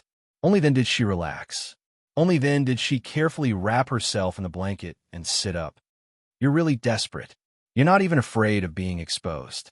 The moment Zhou Zhiruo raised her hand to press the acupuncture point, her snow-white skin was exposed. With Song Qingshu's skill, he naturally saw it clearly. Even if you look a few times, it doesn't matter. In any case, you're going to die soon. Zhou Zhiruo's face reddened, and she subconsciously pulled at the blanket around her. Chapter 301. Song Qingshu somewhat regretted talking too much nonsense just now, which led to his own trap. However, it was impossible for him to reveal his true identity and hope that Zhou Zhiruo would let him go. Looking at your expression, it seems that you are very regretful. Zhou Zhiruo had a kind of pleasure of revenge. As the saying goes, every dog has its day. Just now, the other party was playing with her like a cat playing with a mouse. Now it was time for the roles to reverse. I do have some regrets. Song Qingshu sighed, thinking of those women who loved him deeply, thinking of their unfulfilled ambitions, unexpectedly following Kangshi's footsteps and ushering in the fall at the most glorious time of their lives. He could not help but smile bitterly. It was really the cycle of heaven and retribution. Considering that you did not make things difficult for me just now, if you beg me, I will let you live for the time being. Zhou Zhiruo's heart was cold. She had absolutely no intention of letting Kangxi go, whether it was from the Han's point of view or from the point of view of avenging Song Qingshu. Zhou Zhiruo only wanted to see Kangxi's ugly appearance before his death, kneeling down and begging for mercy, and then she would kill him, so that he would die in vain, so that she could avenge the enmity of Song Qingshu's broken bones and scattered ashes. Song Qingshu looked at her in surprise. He revealed a trace of a mocking smile and said with a double meaning, "Even if I beg everyone in the world, I will not beg you." Although Zhou Zhiruo was a bit strange about the meaning of his words, she did not think too much about it. She was worried that things would change as time passed, so she decided not to delay any more time. A snow-white lotus arm stretched out from the quilt. It was perfect and flawless, but it was the incomparably ruthless 9-yin white bone claw. It's exposed again. Song Qingshu's expression was indifferent. Instead, he stared at Zhou Zhiruo's chest, courting death. Noticing his gaze, Zhou Zhiruo flew into a rage. I will first dig out your pair of thieving eyes. Song Qingshu's expression turned cold as he looked at the two fingers stabbing at him. He immediately closed his eyes and quickly said, "Since I treated you well just now, give me a quick death." It was one thing for Song Qingshu to see through life and death, but to have his eyeballs gouged out before he died. He shuddered at the thought of it. "I thought you were some great hero, but you're still begging me." Zhou Zhiruo suddenly changed her mind when her fingertips were about to pierce his eyes. She turned her fingers into claws and grabbed his throat. "All right, I'm begging you. Give me a quick death." Song Qingshu's expression was calm. He had been using his inner qi to quietly break through the sealed acupoints. Unfortunately, Zhou Zhiruo had been cultivating the 9-yin manual in the Amei faction. Her inner qi was no longer as impure as before. She had sealed all the major acupoints in her body. It would take a long time to break through them. Since that was the case, he might as well face death calmly. Looking back on the few short years of his rebirth, it seemed to be quite exciting. He had even been an emperor. Dying here didn't seem to be an untimely death. Zhou Zhiruo hesitated for a moment. In the end, She was still somewhat grateful for his courteous treatment. She nodded and said, "All right." She tightened her fingers and grabbed his throat. Whoosh! Zhou Zhuo suddenly felt a numbness on the back of her hand. She took a closer look and saw a gleaming silver needle. Before she could react, a white shadow broke through the window and appeared on the bed in the blink of an eye. Zhou Zhuo raised her palm to block the attack. Unfortunately, her other hand was holding onto the blanket, so she could only use one hand to block the attack. In addition, the opponent's martial arts were extremely high. After a few moves, Zhou Zhuo's acupoints were sealed. Tisk tsk tsk. If I hadn't come over out of curiosity, would you have died in the hands of this little girl? Dongfang Muxue looked at Song Qingshu with a face full of disdain. Humans make mistakes, horses stumble. I was careless. Song Qingshu said embarrassedly. It's you. Zhou Zhuo finally recognized the face of the person. It was the woman who had fought alongside Kangxi. She couldn't help but be shocked and angry. Suddenly, she realized something. Because her acupoints were sealed, Zhou Zhuo no longer had the strength to hold onto the blanket. As the blanket slowly slid down, her exquisite body was gradually exposed to the air. This Miss Zhou is indeed pitiful. Dongfang Muxue reached out and touched her body. She sniffed the lingering fragrance on her fingers and revealed an intoxicated expression. Zhou Zhuo was so angry that her whole body was trembling. Hey, don't take advantage of her. Even Song Qingshu couldn't stand it anymore. If this Dongfang Muxue was placed in the future, would she be a lesbian? Why? Can't bear to? Dongfang Muxue looked at him with a faint smile. Song Qingshu didn't know how to answer and could only snort in annoyance. What's the relationship between the two of you? Seeing that the only man in the room wasn't looking at her, Zhou Zhuo felt a little better. Me? Dongfang Muxue sat in Song Qingshu's arms and hooked her arms around his neck. She smiled sweetly. I'm his good friend. Seeing how intimate the two of them were, how could Zhou Zhuo not understand their relationship? However, there was one thing she couldn't figure out. Then why did you fight to the death with him earlier? That's because this brat teased me. Dongfang Muxue thought about how worried she was before and pinched Song Qingshu in annoyance. Ouch, that hurts. Song Qingshu sucked in a breath of cold air. Why don't you help me unseal my acupoints first? What fun is there to have with your acupoints unsealed? Dongfang Muxue shook her head slowly and smiled ambiguously. Fun? Song Qingshu suddenly had an ominous feeling. Miss Zhou, were you planning to kill him just now? Dongfang Muxue's beautiful eyes quietly sized up Zhou Zhuo's elegant face. Of course. Zhou Zhuo felt a little creeped out by her stare, but she couldn't be bothered to lie. If you really kill him, you'll regret it for the rest of your life. Dongfang Muxue sighed faintly. How is that possible? Zhou Zhuo curled her lips in disdain. Is that so? Dongfang Muxue's finger gently stroked Song Qingshu's face. Suddenly, she pulled it off and revealed his original appearance. Look at who he is. How could it be you? Zhou Zhuo stared blankly at Song Qingshu. She was extremely shocked. What are you trying to do? Song Qingshu's face was as dark as still water. He originally wanted to take this opportunity to settle things with Zhou Zhuo. After Dongfang Muxue's actions, wouldn't it be even more difficult to resolve the enmity between the two of them? As a bystander, I'm really anxious to see you two husband and wife. Today, I'll lend you a hand. Dongfang Muxue gently blew into Song Qingshu's ear and chuckled. Seeing Song Qingshu looking at her with a strange expression, Dongfang Muxue blushed slightly. What are you looking at? I suddenly feel like you're a little more feminine. I've always been a woman. Dongfang Muxue frowned and said in a bad mood. Hey, what are your hands doing? Helping you take off your clothes. I know you're taking off your clothes. I'm asking you what you're planning to do by taking off my clothes. Song Qingshu only felt black lines on his forehead. I'm letting you off easy. Dongfang Muxue smiled sweetly. Song Qingshu's heart skipped a beat when he heard that. Very soon, a vivid scene appeared in his mind, and his face immediately turned red. However, he quickly remembered that Zhou Zhuo was still here. Wasn't Dongfang Muxue a little too daring to do such a thing in front of her. Before Zhou Zhuruo could recover from the shock, she realized that Dongfang Muxue had also stripped Song Qingshu naked and stuffed him in her bed. She couldn't help but stare at Dongfang Muxue with embarrassment and anger. "What are you trying to do? You two are husband and wife. As the saying goes, when you fight at the head of the bed, you make peace at the end.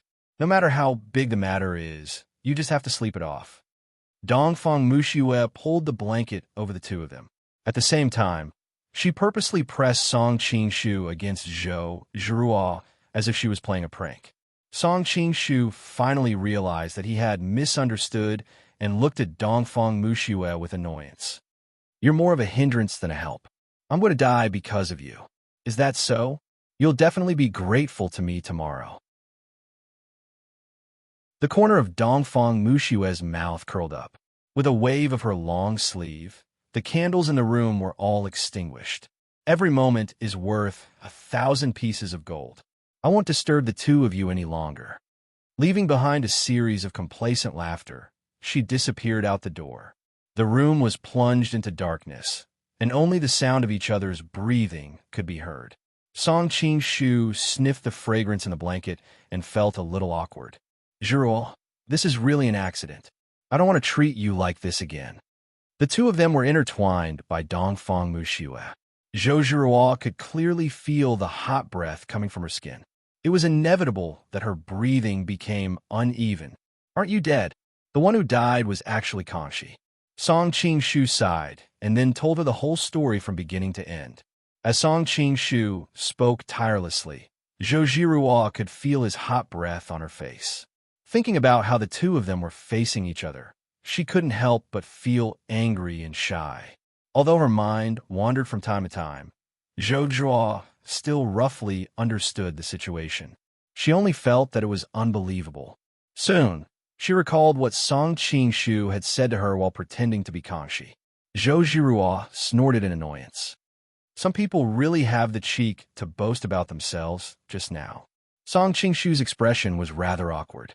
Fortunately, it couldn't be seen in the darkness. He sighed. "You hate me so much. If I say that, we can make a clean break between us. It's good for both of us." Hearing his words, Zhou Zhuruo fell into silence.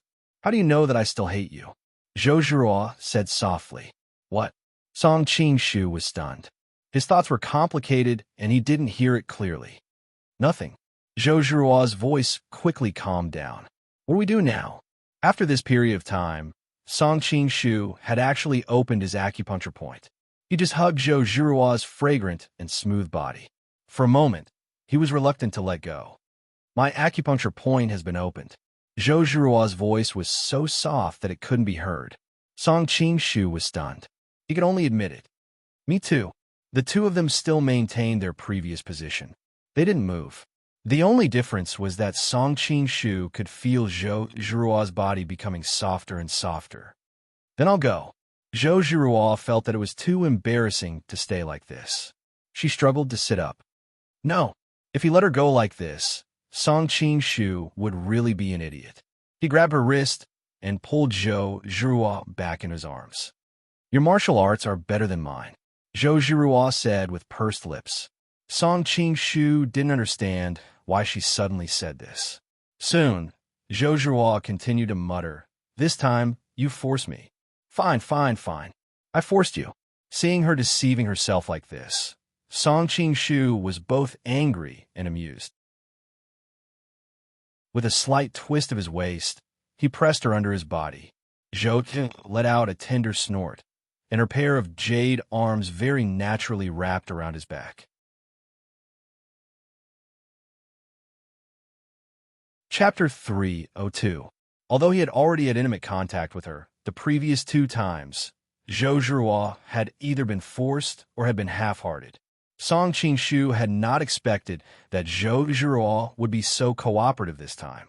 She cooperated in responding to his kiss, parting her legs, and gently lifting her waist. Song Qingshu was overjoyed and fought until the sky began to brighten. Only then did he hug Zhou Zhuruo's jade-like body and fall into a deep sleep. When Song Qingshu slowly woke up, he instinctively reached for his side and was shocked to find that there was nothing there. When he woke up with a start, he found that the beauty had already disappeared, leaving after doing it every time. Even friends with benefits are not so straightforward. Song Qing-shu helplessly pinched between his brows. When he got up, he suddenly saw a jade hairpin nailed to the bed with a note on it. "I'm going back to Amei. I need some quiet."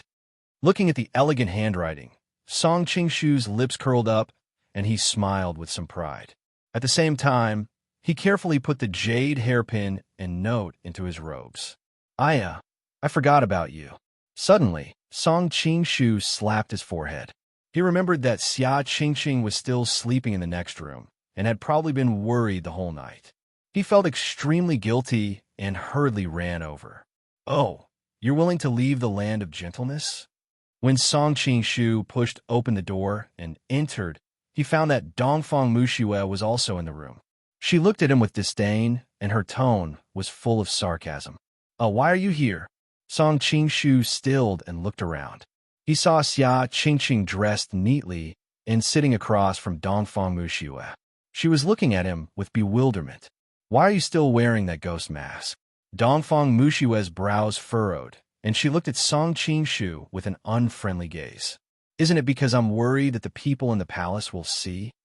Song Qing-shu was preparing to pull off the mask when he suddenly hesitantly pointed at Xia Qingqing. "Have you already told her?" He was worried that if he suddenly pulled off the mask, Xia Qingqing would not be able to withstand the shock. Great sorrow and great joy were both harmful to the body. "Big brother Song, is it really you?" Xia Qingqing just stared at him like that, her eyes seeming to have crystal-clear tears about to drip out. Song Qing-shu took off his mask and looked at her pitifully. You, it's me." "Brother Song." Xia Qingqing threw herself into his arms and hugged him tightly. She muttered to herself, "I thought I would never see you again. Do you know how much I hated myself when I heard the news of your death? I know that if I had not been determined to get revenge, Kangxi would not have made me Ping Fei, and you would not have so rashly tried to assassinate him." Seeing that Xia Qingqing had misunderstood, Song Qing-shu hesitated for a moment. In the end, he did not explain. He gently patted her back and gently said, "I promised you before that I would definitely help you get revenge. You should believe me now, right?" "I believe you. I believe you." Xia Qingqing's tears could not stop falling, and she hugged him even tighter. At the side, Dongfang Muxue saw such a mushy scene and could not help but shiver. She hurriedly poured a cup of tea for them to drink. "Big brother Song, I want you to promise me one last thing." Xia Qingqing raised her head and looked tearfully at Song Qing-shu. "What is it? If I can do it, I will definitely promise you." Although he could vaguely feel that Xia Qingqing had a good impression of him before, because she had wholeheartedly wanted to take revenge for Yuan Qingxi, Song Qing-shu could not be sure whether she had feelings for him or not. Only now did he completely feel that her heart had completely belonged to him. "You killed the culprit Kangxi for me. It can be considered avenge big brother Yuan. I'm already very satisfied. I don't need you to kill Dongfang Booby anymore. You must promise me." Xia Qingqing looked at Song Qing-shu anxiously, as if she was afraid that he would not agree. Dongfang Muxue could not help but spit out the tea in her mouth. She stared at Song Qing-shu with a strange expression. Song Qing-shu looked away guiltily and looked at Xia Qingqing curiously. "Why? Dongfang Booby's martial arts are so high. I don't want you to take any more risks." Xia Qingqing bit her lower lip and looked at him with a burning gaze. "Are you really willing?" Song Qing-shu let out a long sigh. Xia Qingqing pressed her face tightly against Song Qing-shu's chest. "I have already lost big brother Yuan. I don't want to lose you as well. When I found out that you failed to assassinate Kangxi and died, I prayed more than 1,000,000 times that if I could go back in time, I would definitely give up on revenge. I only hope that I can travel the world with you and spend the rest of my life with you." Song Qing-shu's heart ached when he heard this. He did not know how much pressure she had been under during this period of time. He hurriedly reached out and hugged her again. "Since the heavens have given me another chance, I naturally will not miss it again." When Xia Qingqing finished saying all this, she suddenly felt a lot more relaxed. She had given up on revenge and regained love. It was indeed a wonderful feeling. Okay, I promise you. Song Qing breathed in the fragrance of her hair and said in a low voice. What a joke. Dongfang Booby was standing in front of him. It was best that Xia Qingqing gave up on revenge herself. Otherwise, he would have a headache on how to resolve the hatred between the two women in the future. Cough, cough. Dongfang Muxue did not expect that she would be involved. She glared at Song Qingshu and said, Little girl, are you going to offer yourself to sleep with me just like that? Xia Qingqing was once a clever and eccentric girl. She slowly calmed down and did not get angry when she heard Dongfang Mushue's teasing. Instead, she raised her chin and said unhappily, I am willing, but don't you know that he already has a wife? Moreover, he is the head of the Amei faction.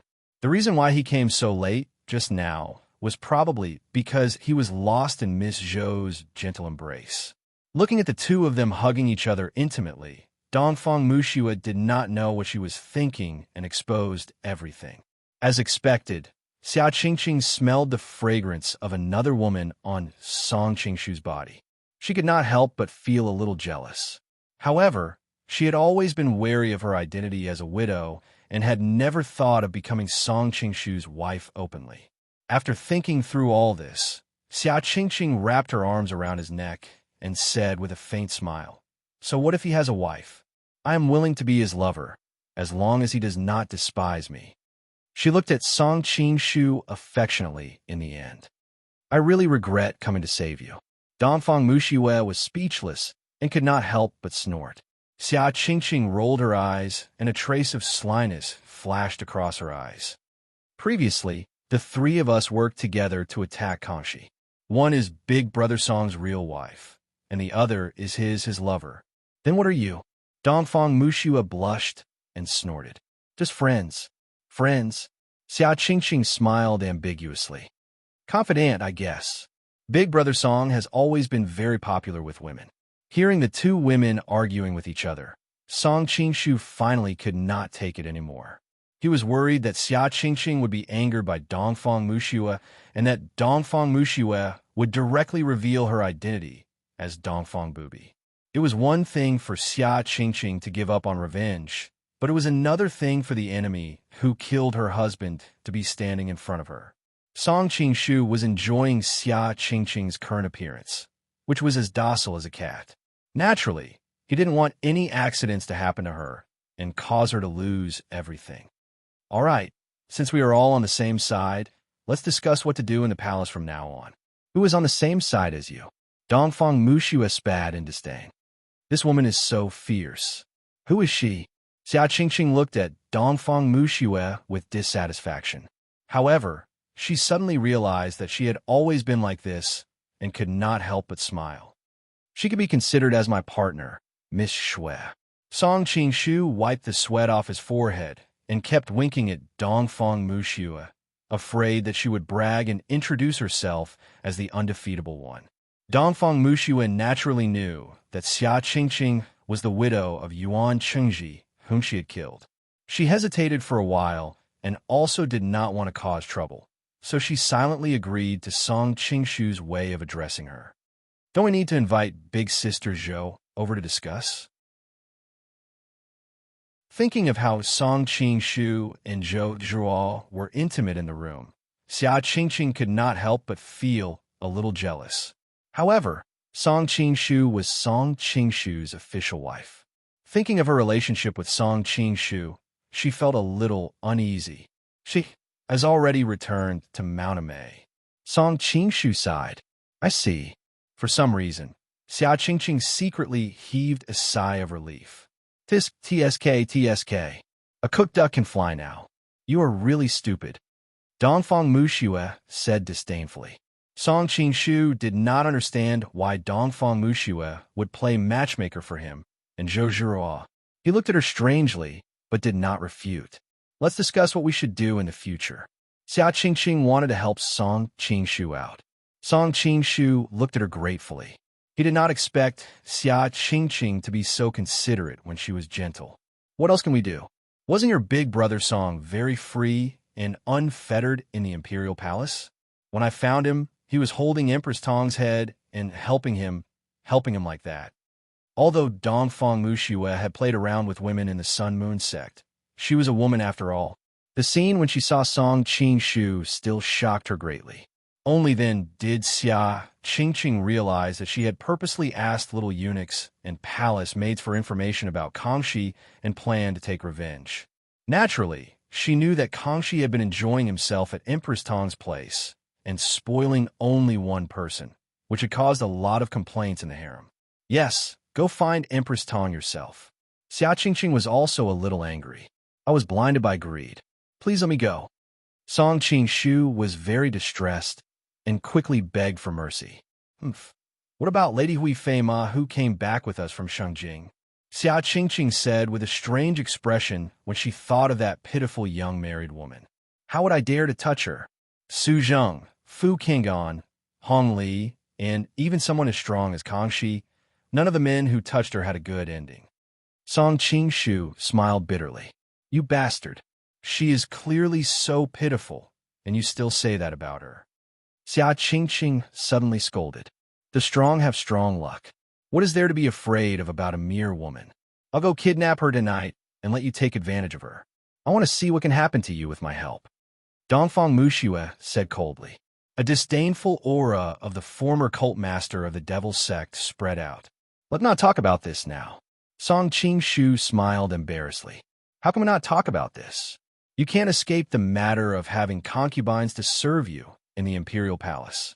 Other than Empress Tong, there is also Empress Tong. Among the imperial concubines, there are Lady Gua Erjia, Lady Nhu, Lady Zhangjia, Lady Mi, Lady Yi. All of them are beauties. What are you going to do then? Xia Qingqing pouted and waited for Song Qingshu's answer. Chapter 303. Previously, due to his inner demons, Song Qingshu had thought of continuing to pretend to be Kangxi and continue being the emperor. When he returned to the imperial harem, he could try out the taste of these imperial concubines. However, after Zhou Zhuo, Dongfang Muxue, and Xia Qingqing appeared together, Song Qingshu subconsciously threw these thoughts to the back of his mind. It was a strange mentality. It was as if he was fooling around with his lover and was found out by his wife. The shame brought by the moral system of the future had unintentionally dispelled Song Qingshu's inner demons, allowing him to calmly think about the current situation. Is it great to be the emperor? Dongfang Muxue looked at him with a smile. It's all right. Song Qingshu immediately felt too murderous intense and quickly changed his words. It's just so. There are a lot of rules, and it's not as free as before. In that case, it's fine not to be the emperor. Brother Song, let's travel around the world. Xia Qingqing shook his hand excitedly. Seeing Song Qingshu's awkward expression, Dongfang Muxue chuckled. Miss Xia, your brother Song spent so much effort to replace Kangxi. He hasn't had time to enjoy the fruits of victory, and you want him to give it up. Of course, he's unwilling. He hasn't enjoyed it yet. I heard that little Tong couldn't get out of bed because of him. Xia Qingqing was angry and anxious. Are you that powerful? Dongfang Muxue glanced at a certain part of Song Qingshu suspiciously. Song Qingshu blushed under her gaze and couldn't help but complain. It's not that exaggerated. Which dog of a slave is gossiping behind my back? I won't forgive her if I find out. Don't act like an emperor in front of us. Dongfang Muxue curled her lips in disdain. It's become a habit during this period. Song Qingshu scratched his head and chuckled. Brother Song, are you going to stay in the Forbidden City like this forever? Xia Qingqing looked at him calmly. Big Brother Song, have you ever thought that this way, no matter how happy you are as the emperor in the eyes of the world, it will only be Kangxi who is happy? What Song Qingshu will soon be forgotten, and then you really will die. Of course, if Brother Song decides to stay in the Forbidden City, I'm willing to stay in the palace with you as concubine Ping. Ever since she expressed her love for Song Qingshu, Xia Qingqing realized that many of the things she used to feel embarrassed about were no longer so difficult to say. Song Qingshu was so touched that he held her little hand tightly. He was so moved that he couldn't speak. Tsk, tisk, Dongfang Mushua looked as if she couldn't take it anymore. Song Qing, I think it's a good idea for you to continue being the emperor. You'll be able to fulfill many of your dreams and ambitions. Now, besides the Mongolians, the Manchurian Qing is the most powerful in the world. It's a pity to give it up like this. Song Qing had also thought that if he continued to pretend to be Kangxi, his real identity would be doomed. However, the temptation of power was too great. Every time he thought of this problem, he would quickly divert his attention and hide this headache in the depths of his mind. This time, after Xia Qingqing exposed him, Song Qingshu finally had to face this problem. Coupled with the disappearance of his inner demons, he quickly realized what Kangxi's last words were. Before his death, Kangxi didn't think about revenge, nor did he beg Song Qingshu to treat his children well. He only asked him to be a good emperor. At that time, Song Qingshu couldn't understand it, but now he understood Kangxi's farsightedness. He was sure that he couldn't resist the temptation of being the emperor. Once he was addicted to it, he could only appear in the world with his identity. In this way, Kangxi would be dead, but he would be alive. Song Qingshu would be alive, but he would be dead.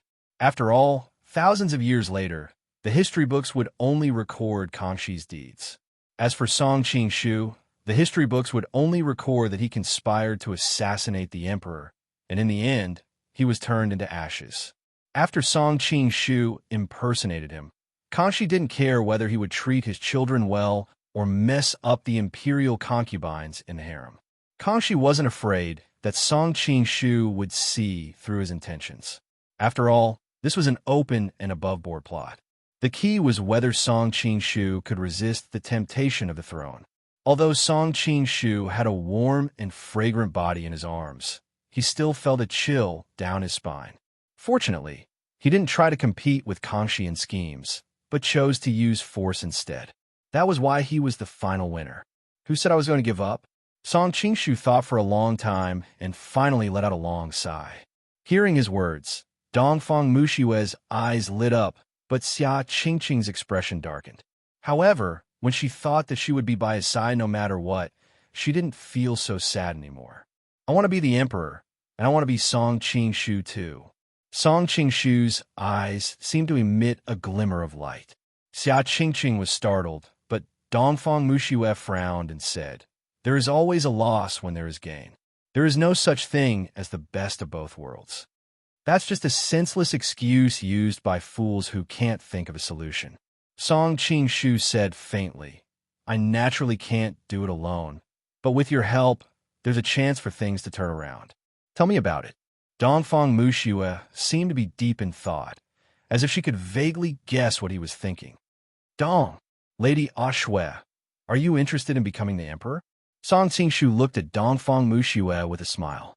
Dongfang Mushue was startled, but she quickly reacted and smiled. "Of course, I've tried everything in my life, but I've never tried being the emperor. I'm sure it'll be fun."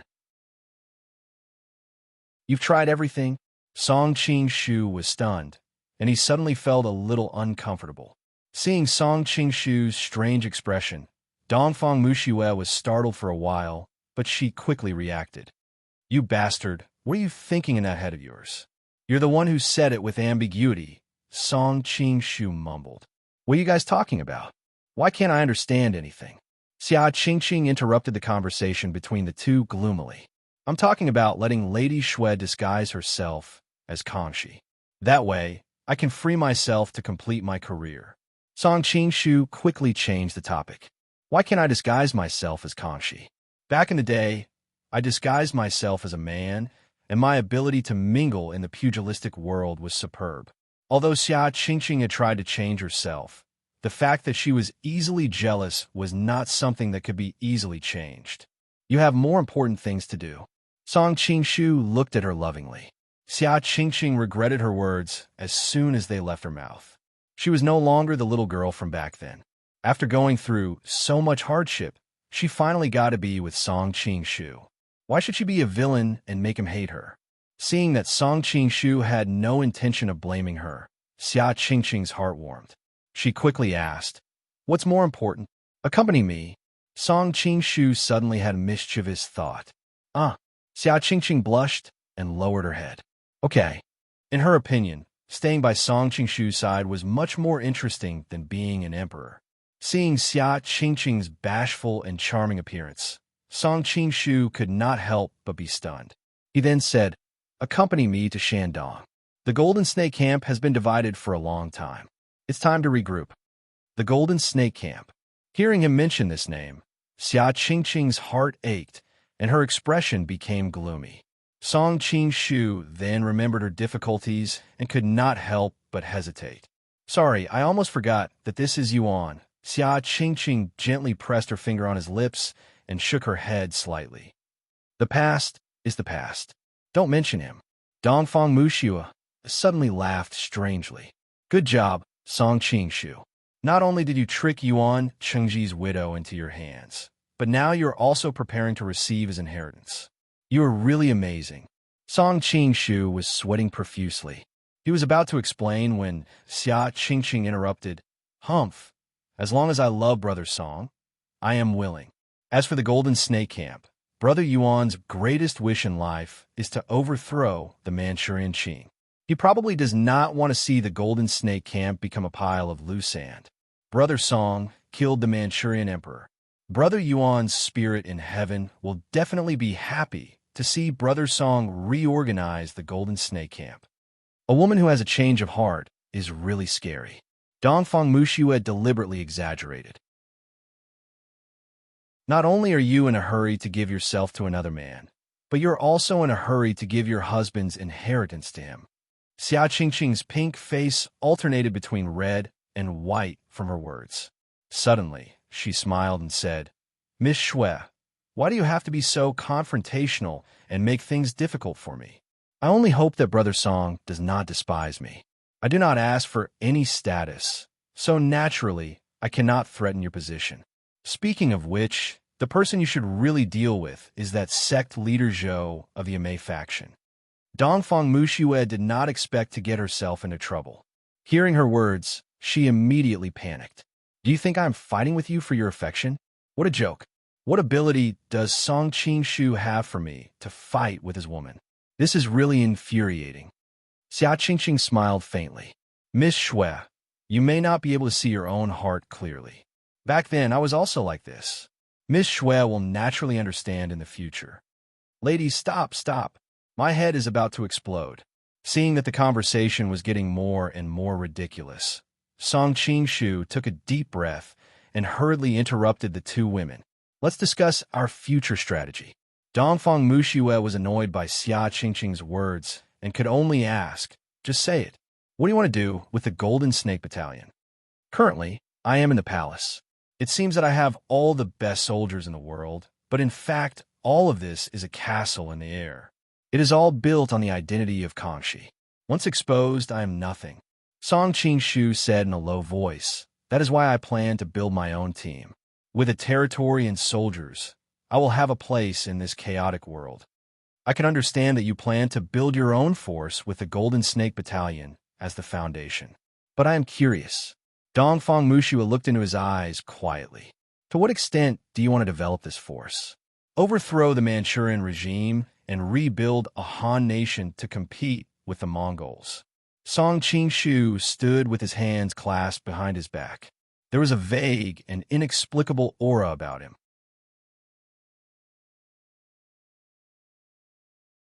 Chapter 304. The Manchurian Qing has sufficient soldiers and rations.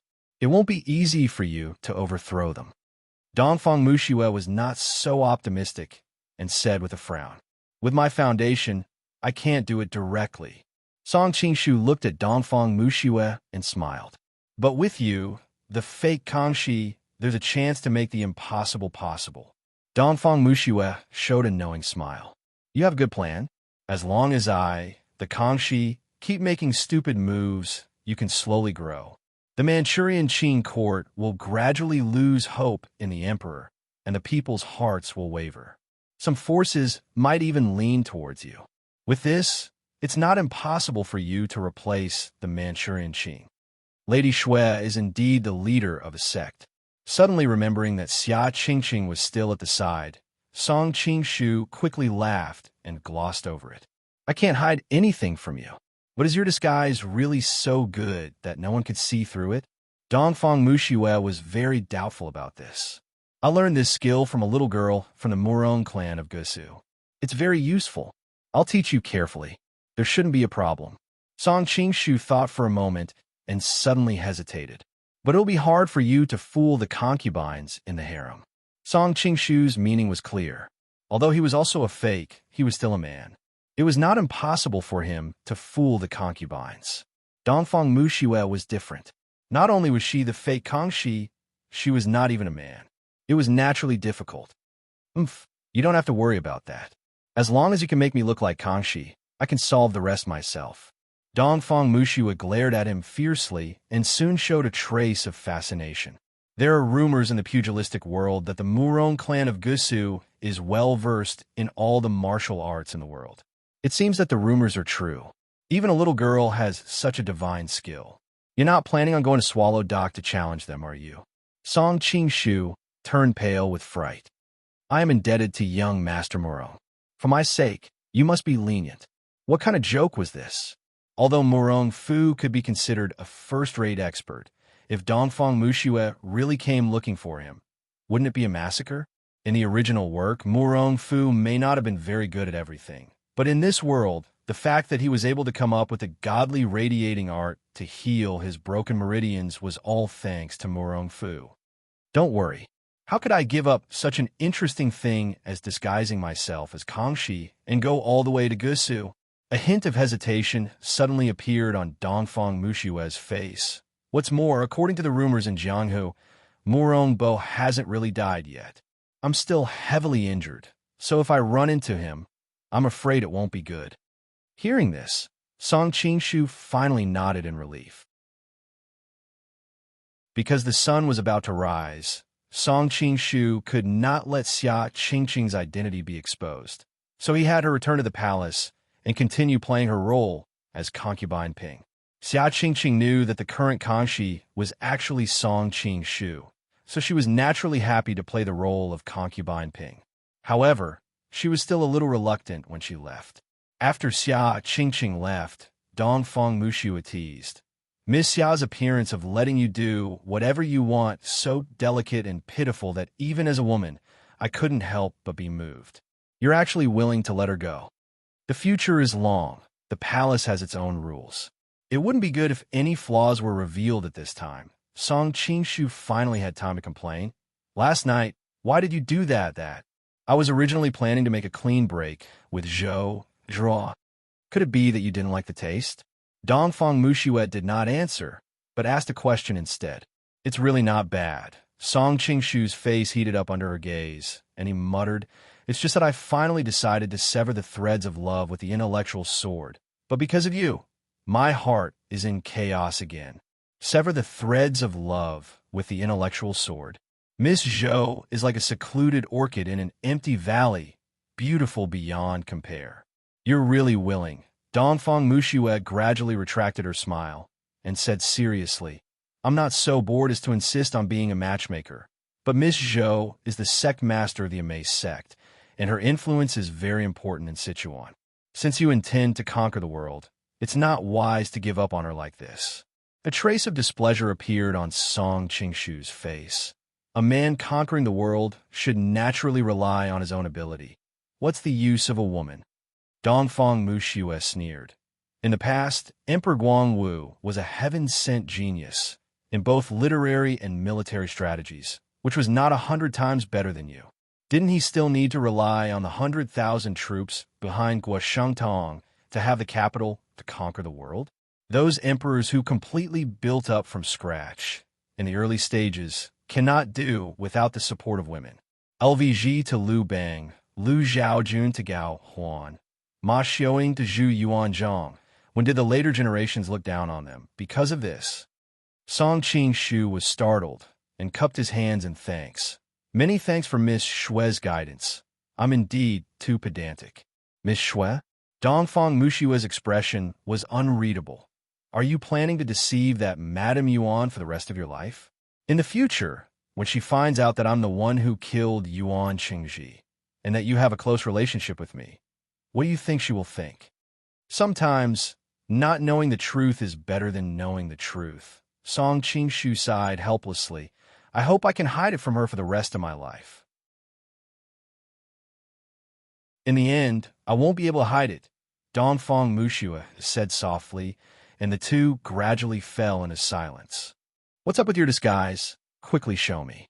Seeing the effect of Song Qingshu impersonating Kangxi, Dongfang Mushua could not suppress her curiosity. This is not difficult. The key is your appearance, voice, and your own acting skills.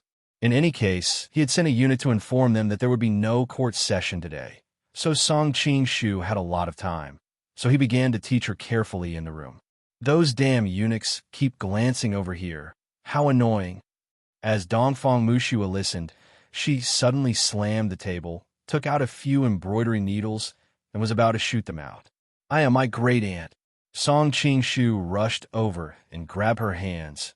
If you shoot them to death, this matter will definitely arouse suspicion. We are in a critical period now. We have to keep a low profile. Let go of your claws. Dongfang Mushua blushed. She did not really intend to shoot the needles. Otherwise, even with her injuries, Song Qingshu would not be able to stop it so easily.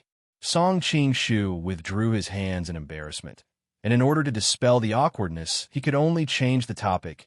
I don't know which palace sent those eunuchs to spy on me, but the news that I won't be attending morning court has probably spread throughout the palace.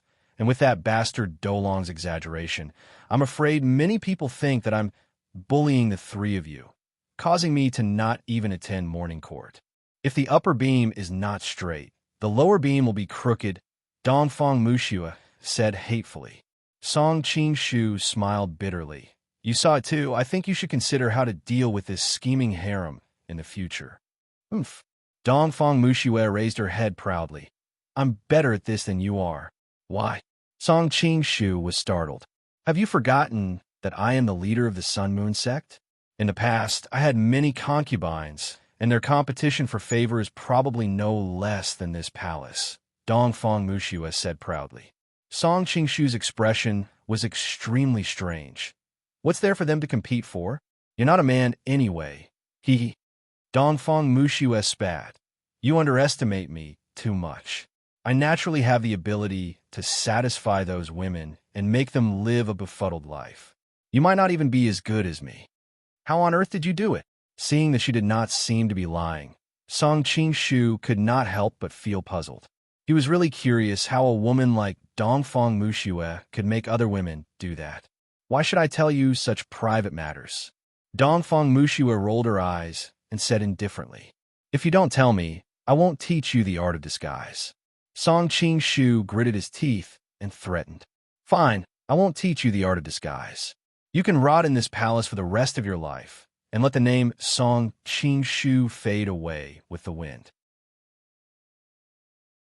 Dongfang Mushua was not moved at all. Instead, she reclined gracefully on the bed and supported her chin with her hand, her eyes half closed. Good sister, I was wrong. Please give me some guidance. Seeing that the hard way was not working, Song Qingshu could only resort to the soft way. He muttered in his heart, In order to pursue the truth, I have to sacrifice my moral integrity for the sake of it. I'm afraid of you.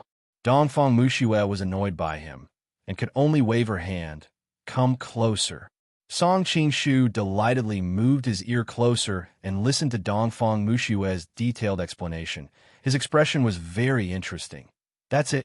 Only women can understand the gentleness that a woman needs. Unlike you guys who only know how to act rashly and think that women will enjoy it. Dongfang Mushua also felt that it was not appropriate to discuss such private matters with Song Qingshu, but at the same time, she felt a trace of unusual excitement. You've really opened up a whole new world. Song Qingshu clicked his tongue in amazement, an expression of eagerness on his face. What? You can't wait to find a concubine to experiment on. Dongfang Mushua snorted. Don't even think about it. Before I learn your art of disguise, you're not allowed to leave. Song Qingshu smiled embarrassedly when she saw through his thoughts. Oh, right. You'll be pretending to be Kangxi from now on. You're so capable, right? Just thinking about it makes me a little excited. Dongfang Mushue's eyes lit up. Song Qing-shu did not mind. After all, they were both Kangshi's concubines. I don't care about anything else, but you can't touch Empress Xiaotong. Why? Dongfang Mushua looked at him with a teasing expression. No matter what, she's still my woman. Letting you play with her is really a little, Song Qing-shu thought to himself. What is this? I'm actually afraid of a woman seducing me. No matter how capable I am, I'm just a woman. I won't really cause any harm to them. What are you afraid of? Dongfang Mushua said. Now I'm really starting to doubt whether you're really a woman. The more Song Qing-shu spoke, the more chills he felt on his back, and the more he looked at Dongfang Mushua with a strange expression. Dongfang Mushua's willowy eyebrows were raised, but she quickly relaxed and revealed a faint smile. Why? Do you want me to take off my clothes for you to check?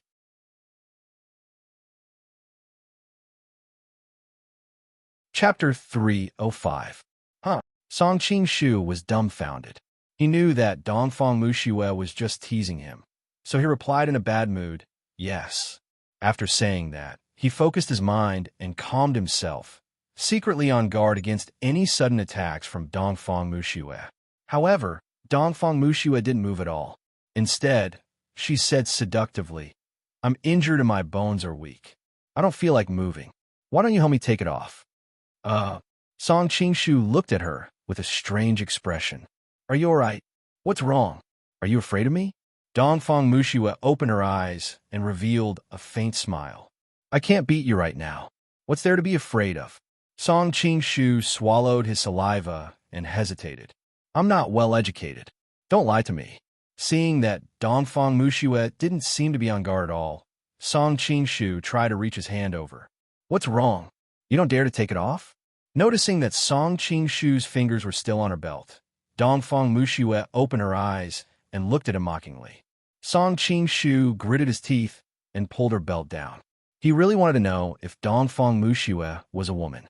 Otherwise, this question would be a thorn in his heart. Dongfang Mushua's body trembled, but she didn't stop him. Feeling the coldness on her chest, she rolled her eyes at Song Qing-shu. Are you sure now? Not yet. Song Qing-shu's throat moved up and down. Ladyboys have breasts too. Then continue checking. Dongfang Mushua let out a sweet nasal voice, which made Song Qing-shu's body tremble. Are you seducing me? Song Qing-shu felt his mouth go dry. What do you think? Dongfang Mushua looked at him seductively. Song Qing-shu made up his mind and reached his hand into her clothes. He slowly slid it down.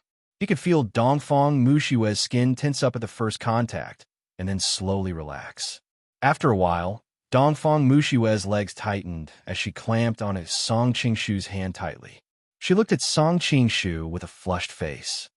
Have you had enough? No. That warm and moist place allowed Song Qing-shu to confirm that Dongfang Mushua was indeed a woman, and a woman like water at that.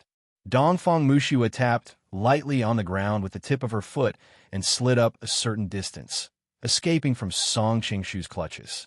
She tidied up her messy dress and said with a red face, That's all for today. Why? Seeing that Dongfang Mushua's attitude was clear, Song Qing-shu could only quit while he was ahead. However, he was still puzzled as to why Dongfang Mushua would invite him to take advantage of her. If I don't do this, how can I dispel your doubts? Dongfang Mushua's expression gradually returned to normal.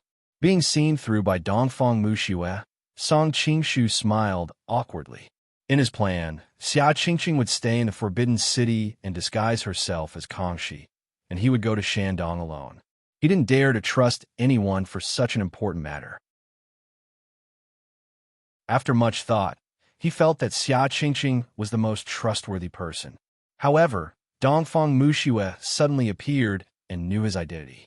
Song Qing-shu realized that he couldn't exclude her from the whole plan.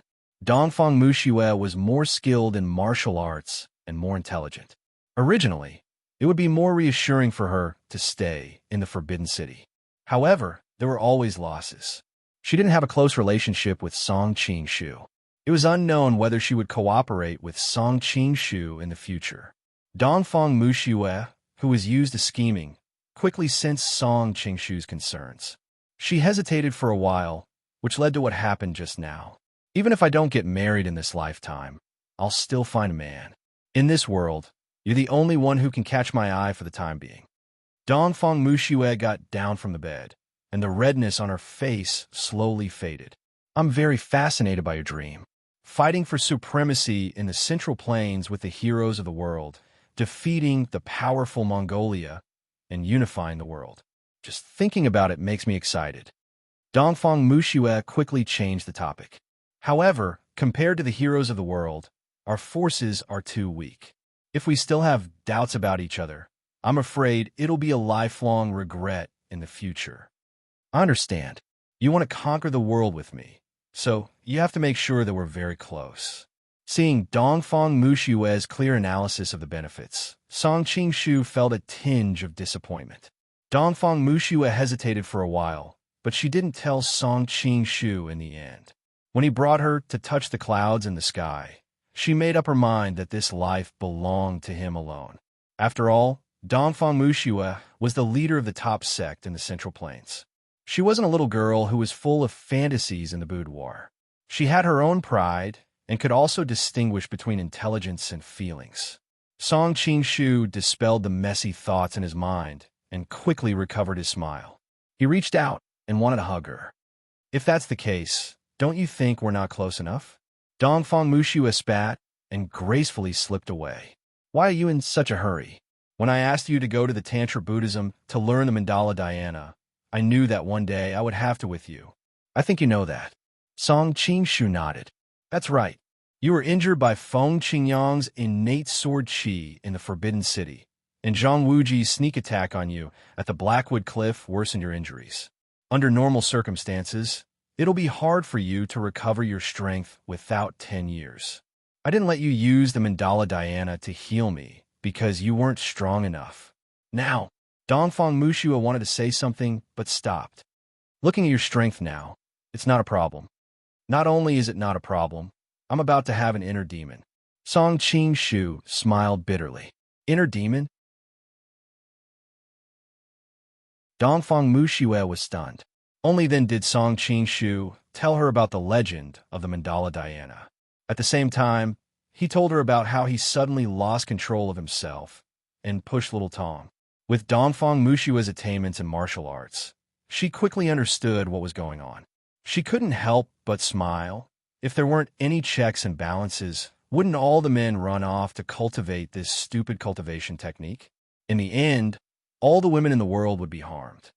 You're still in the mood to joke, Song Qingshu said gloomily. Exploding and dying makes my future life so boring. According to what you said, the more joyful, genuine qi in your body, the more you can't control yourself. Once you're driven, being intimate with a woman will cause the joyful, genuine qi in your body to increase, leading to a vicious cycle, right? Dongfang Muxue pursed her lips and smiled. That should be it. Song Qingshu's face was gloomy. He could clearly feel that his joyful, genuine qi had become much stronger recently. At first, he thought that it was because of the 3,000 beauties in his harem that aroused some of his evil thoughts. Actually, you don't have to worry too much. Dongfang Muxue comforted him. In my opinion, it's easy to solve this problem. What do you have in mind? Song Qingshu was overjoyed. With Dongfang Muxue's martial arts realm, she might really be able to solve this problem. When you feel that your genuine qi has reached a critical point, find a woman with serious internal injuries. After that, part of your genuine qi will be transferred to that woman. The greater the difference between your inner strength and hers, the more obvious the effect will be. As long as you always control your genuine qi at a safe threshold, there shouldn't be any risk. Now that you mention it, that seems to be the case. Song Qingshu was surprised. But there are so many talented people in the tantric sect. Why don't they use this method to suppress their inner demons? It's because they're too smart.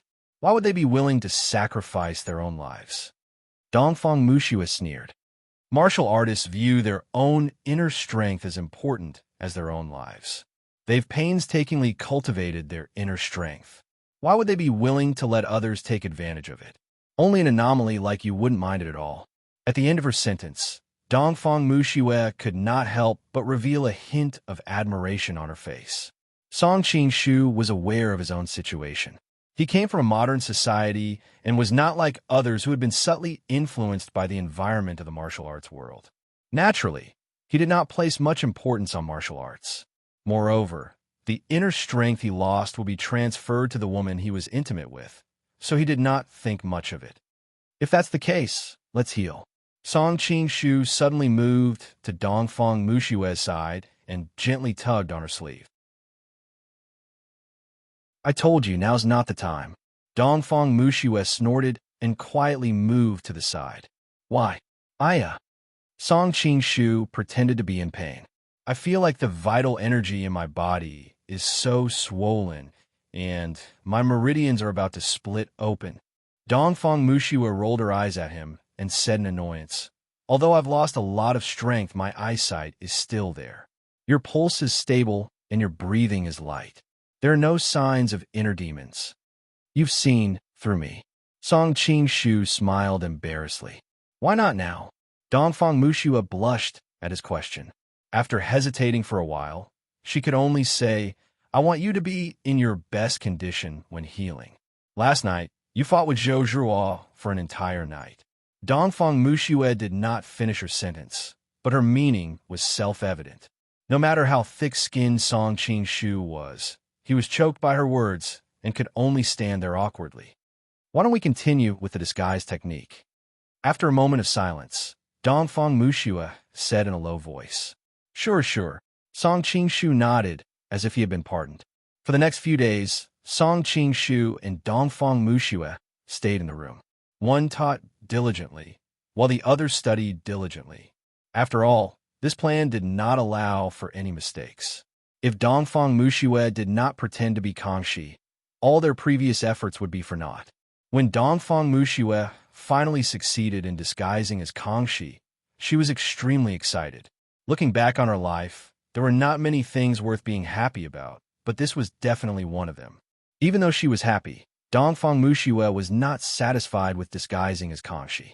She began to try to disguise as other people, such as Zhou Zhuo, Xia Qingqing, and even Song Qing-shu. I've only just realized that you had bad intentions when you taught me so diligently. Dongfang Mushue suddenly took off her mask and stared at Song Qing-shu with a strange expression. You're tuning into the Warrior Lore YouTube channel. Don't forget to subscribe and join us on this journey to catch the most captivating stories.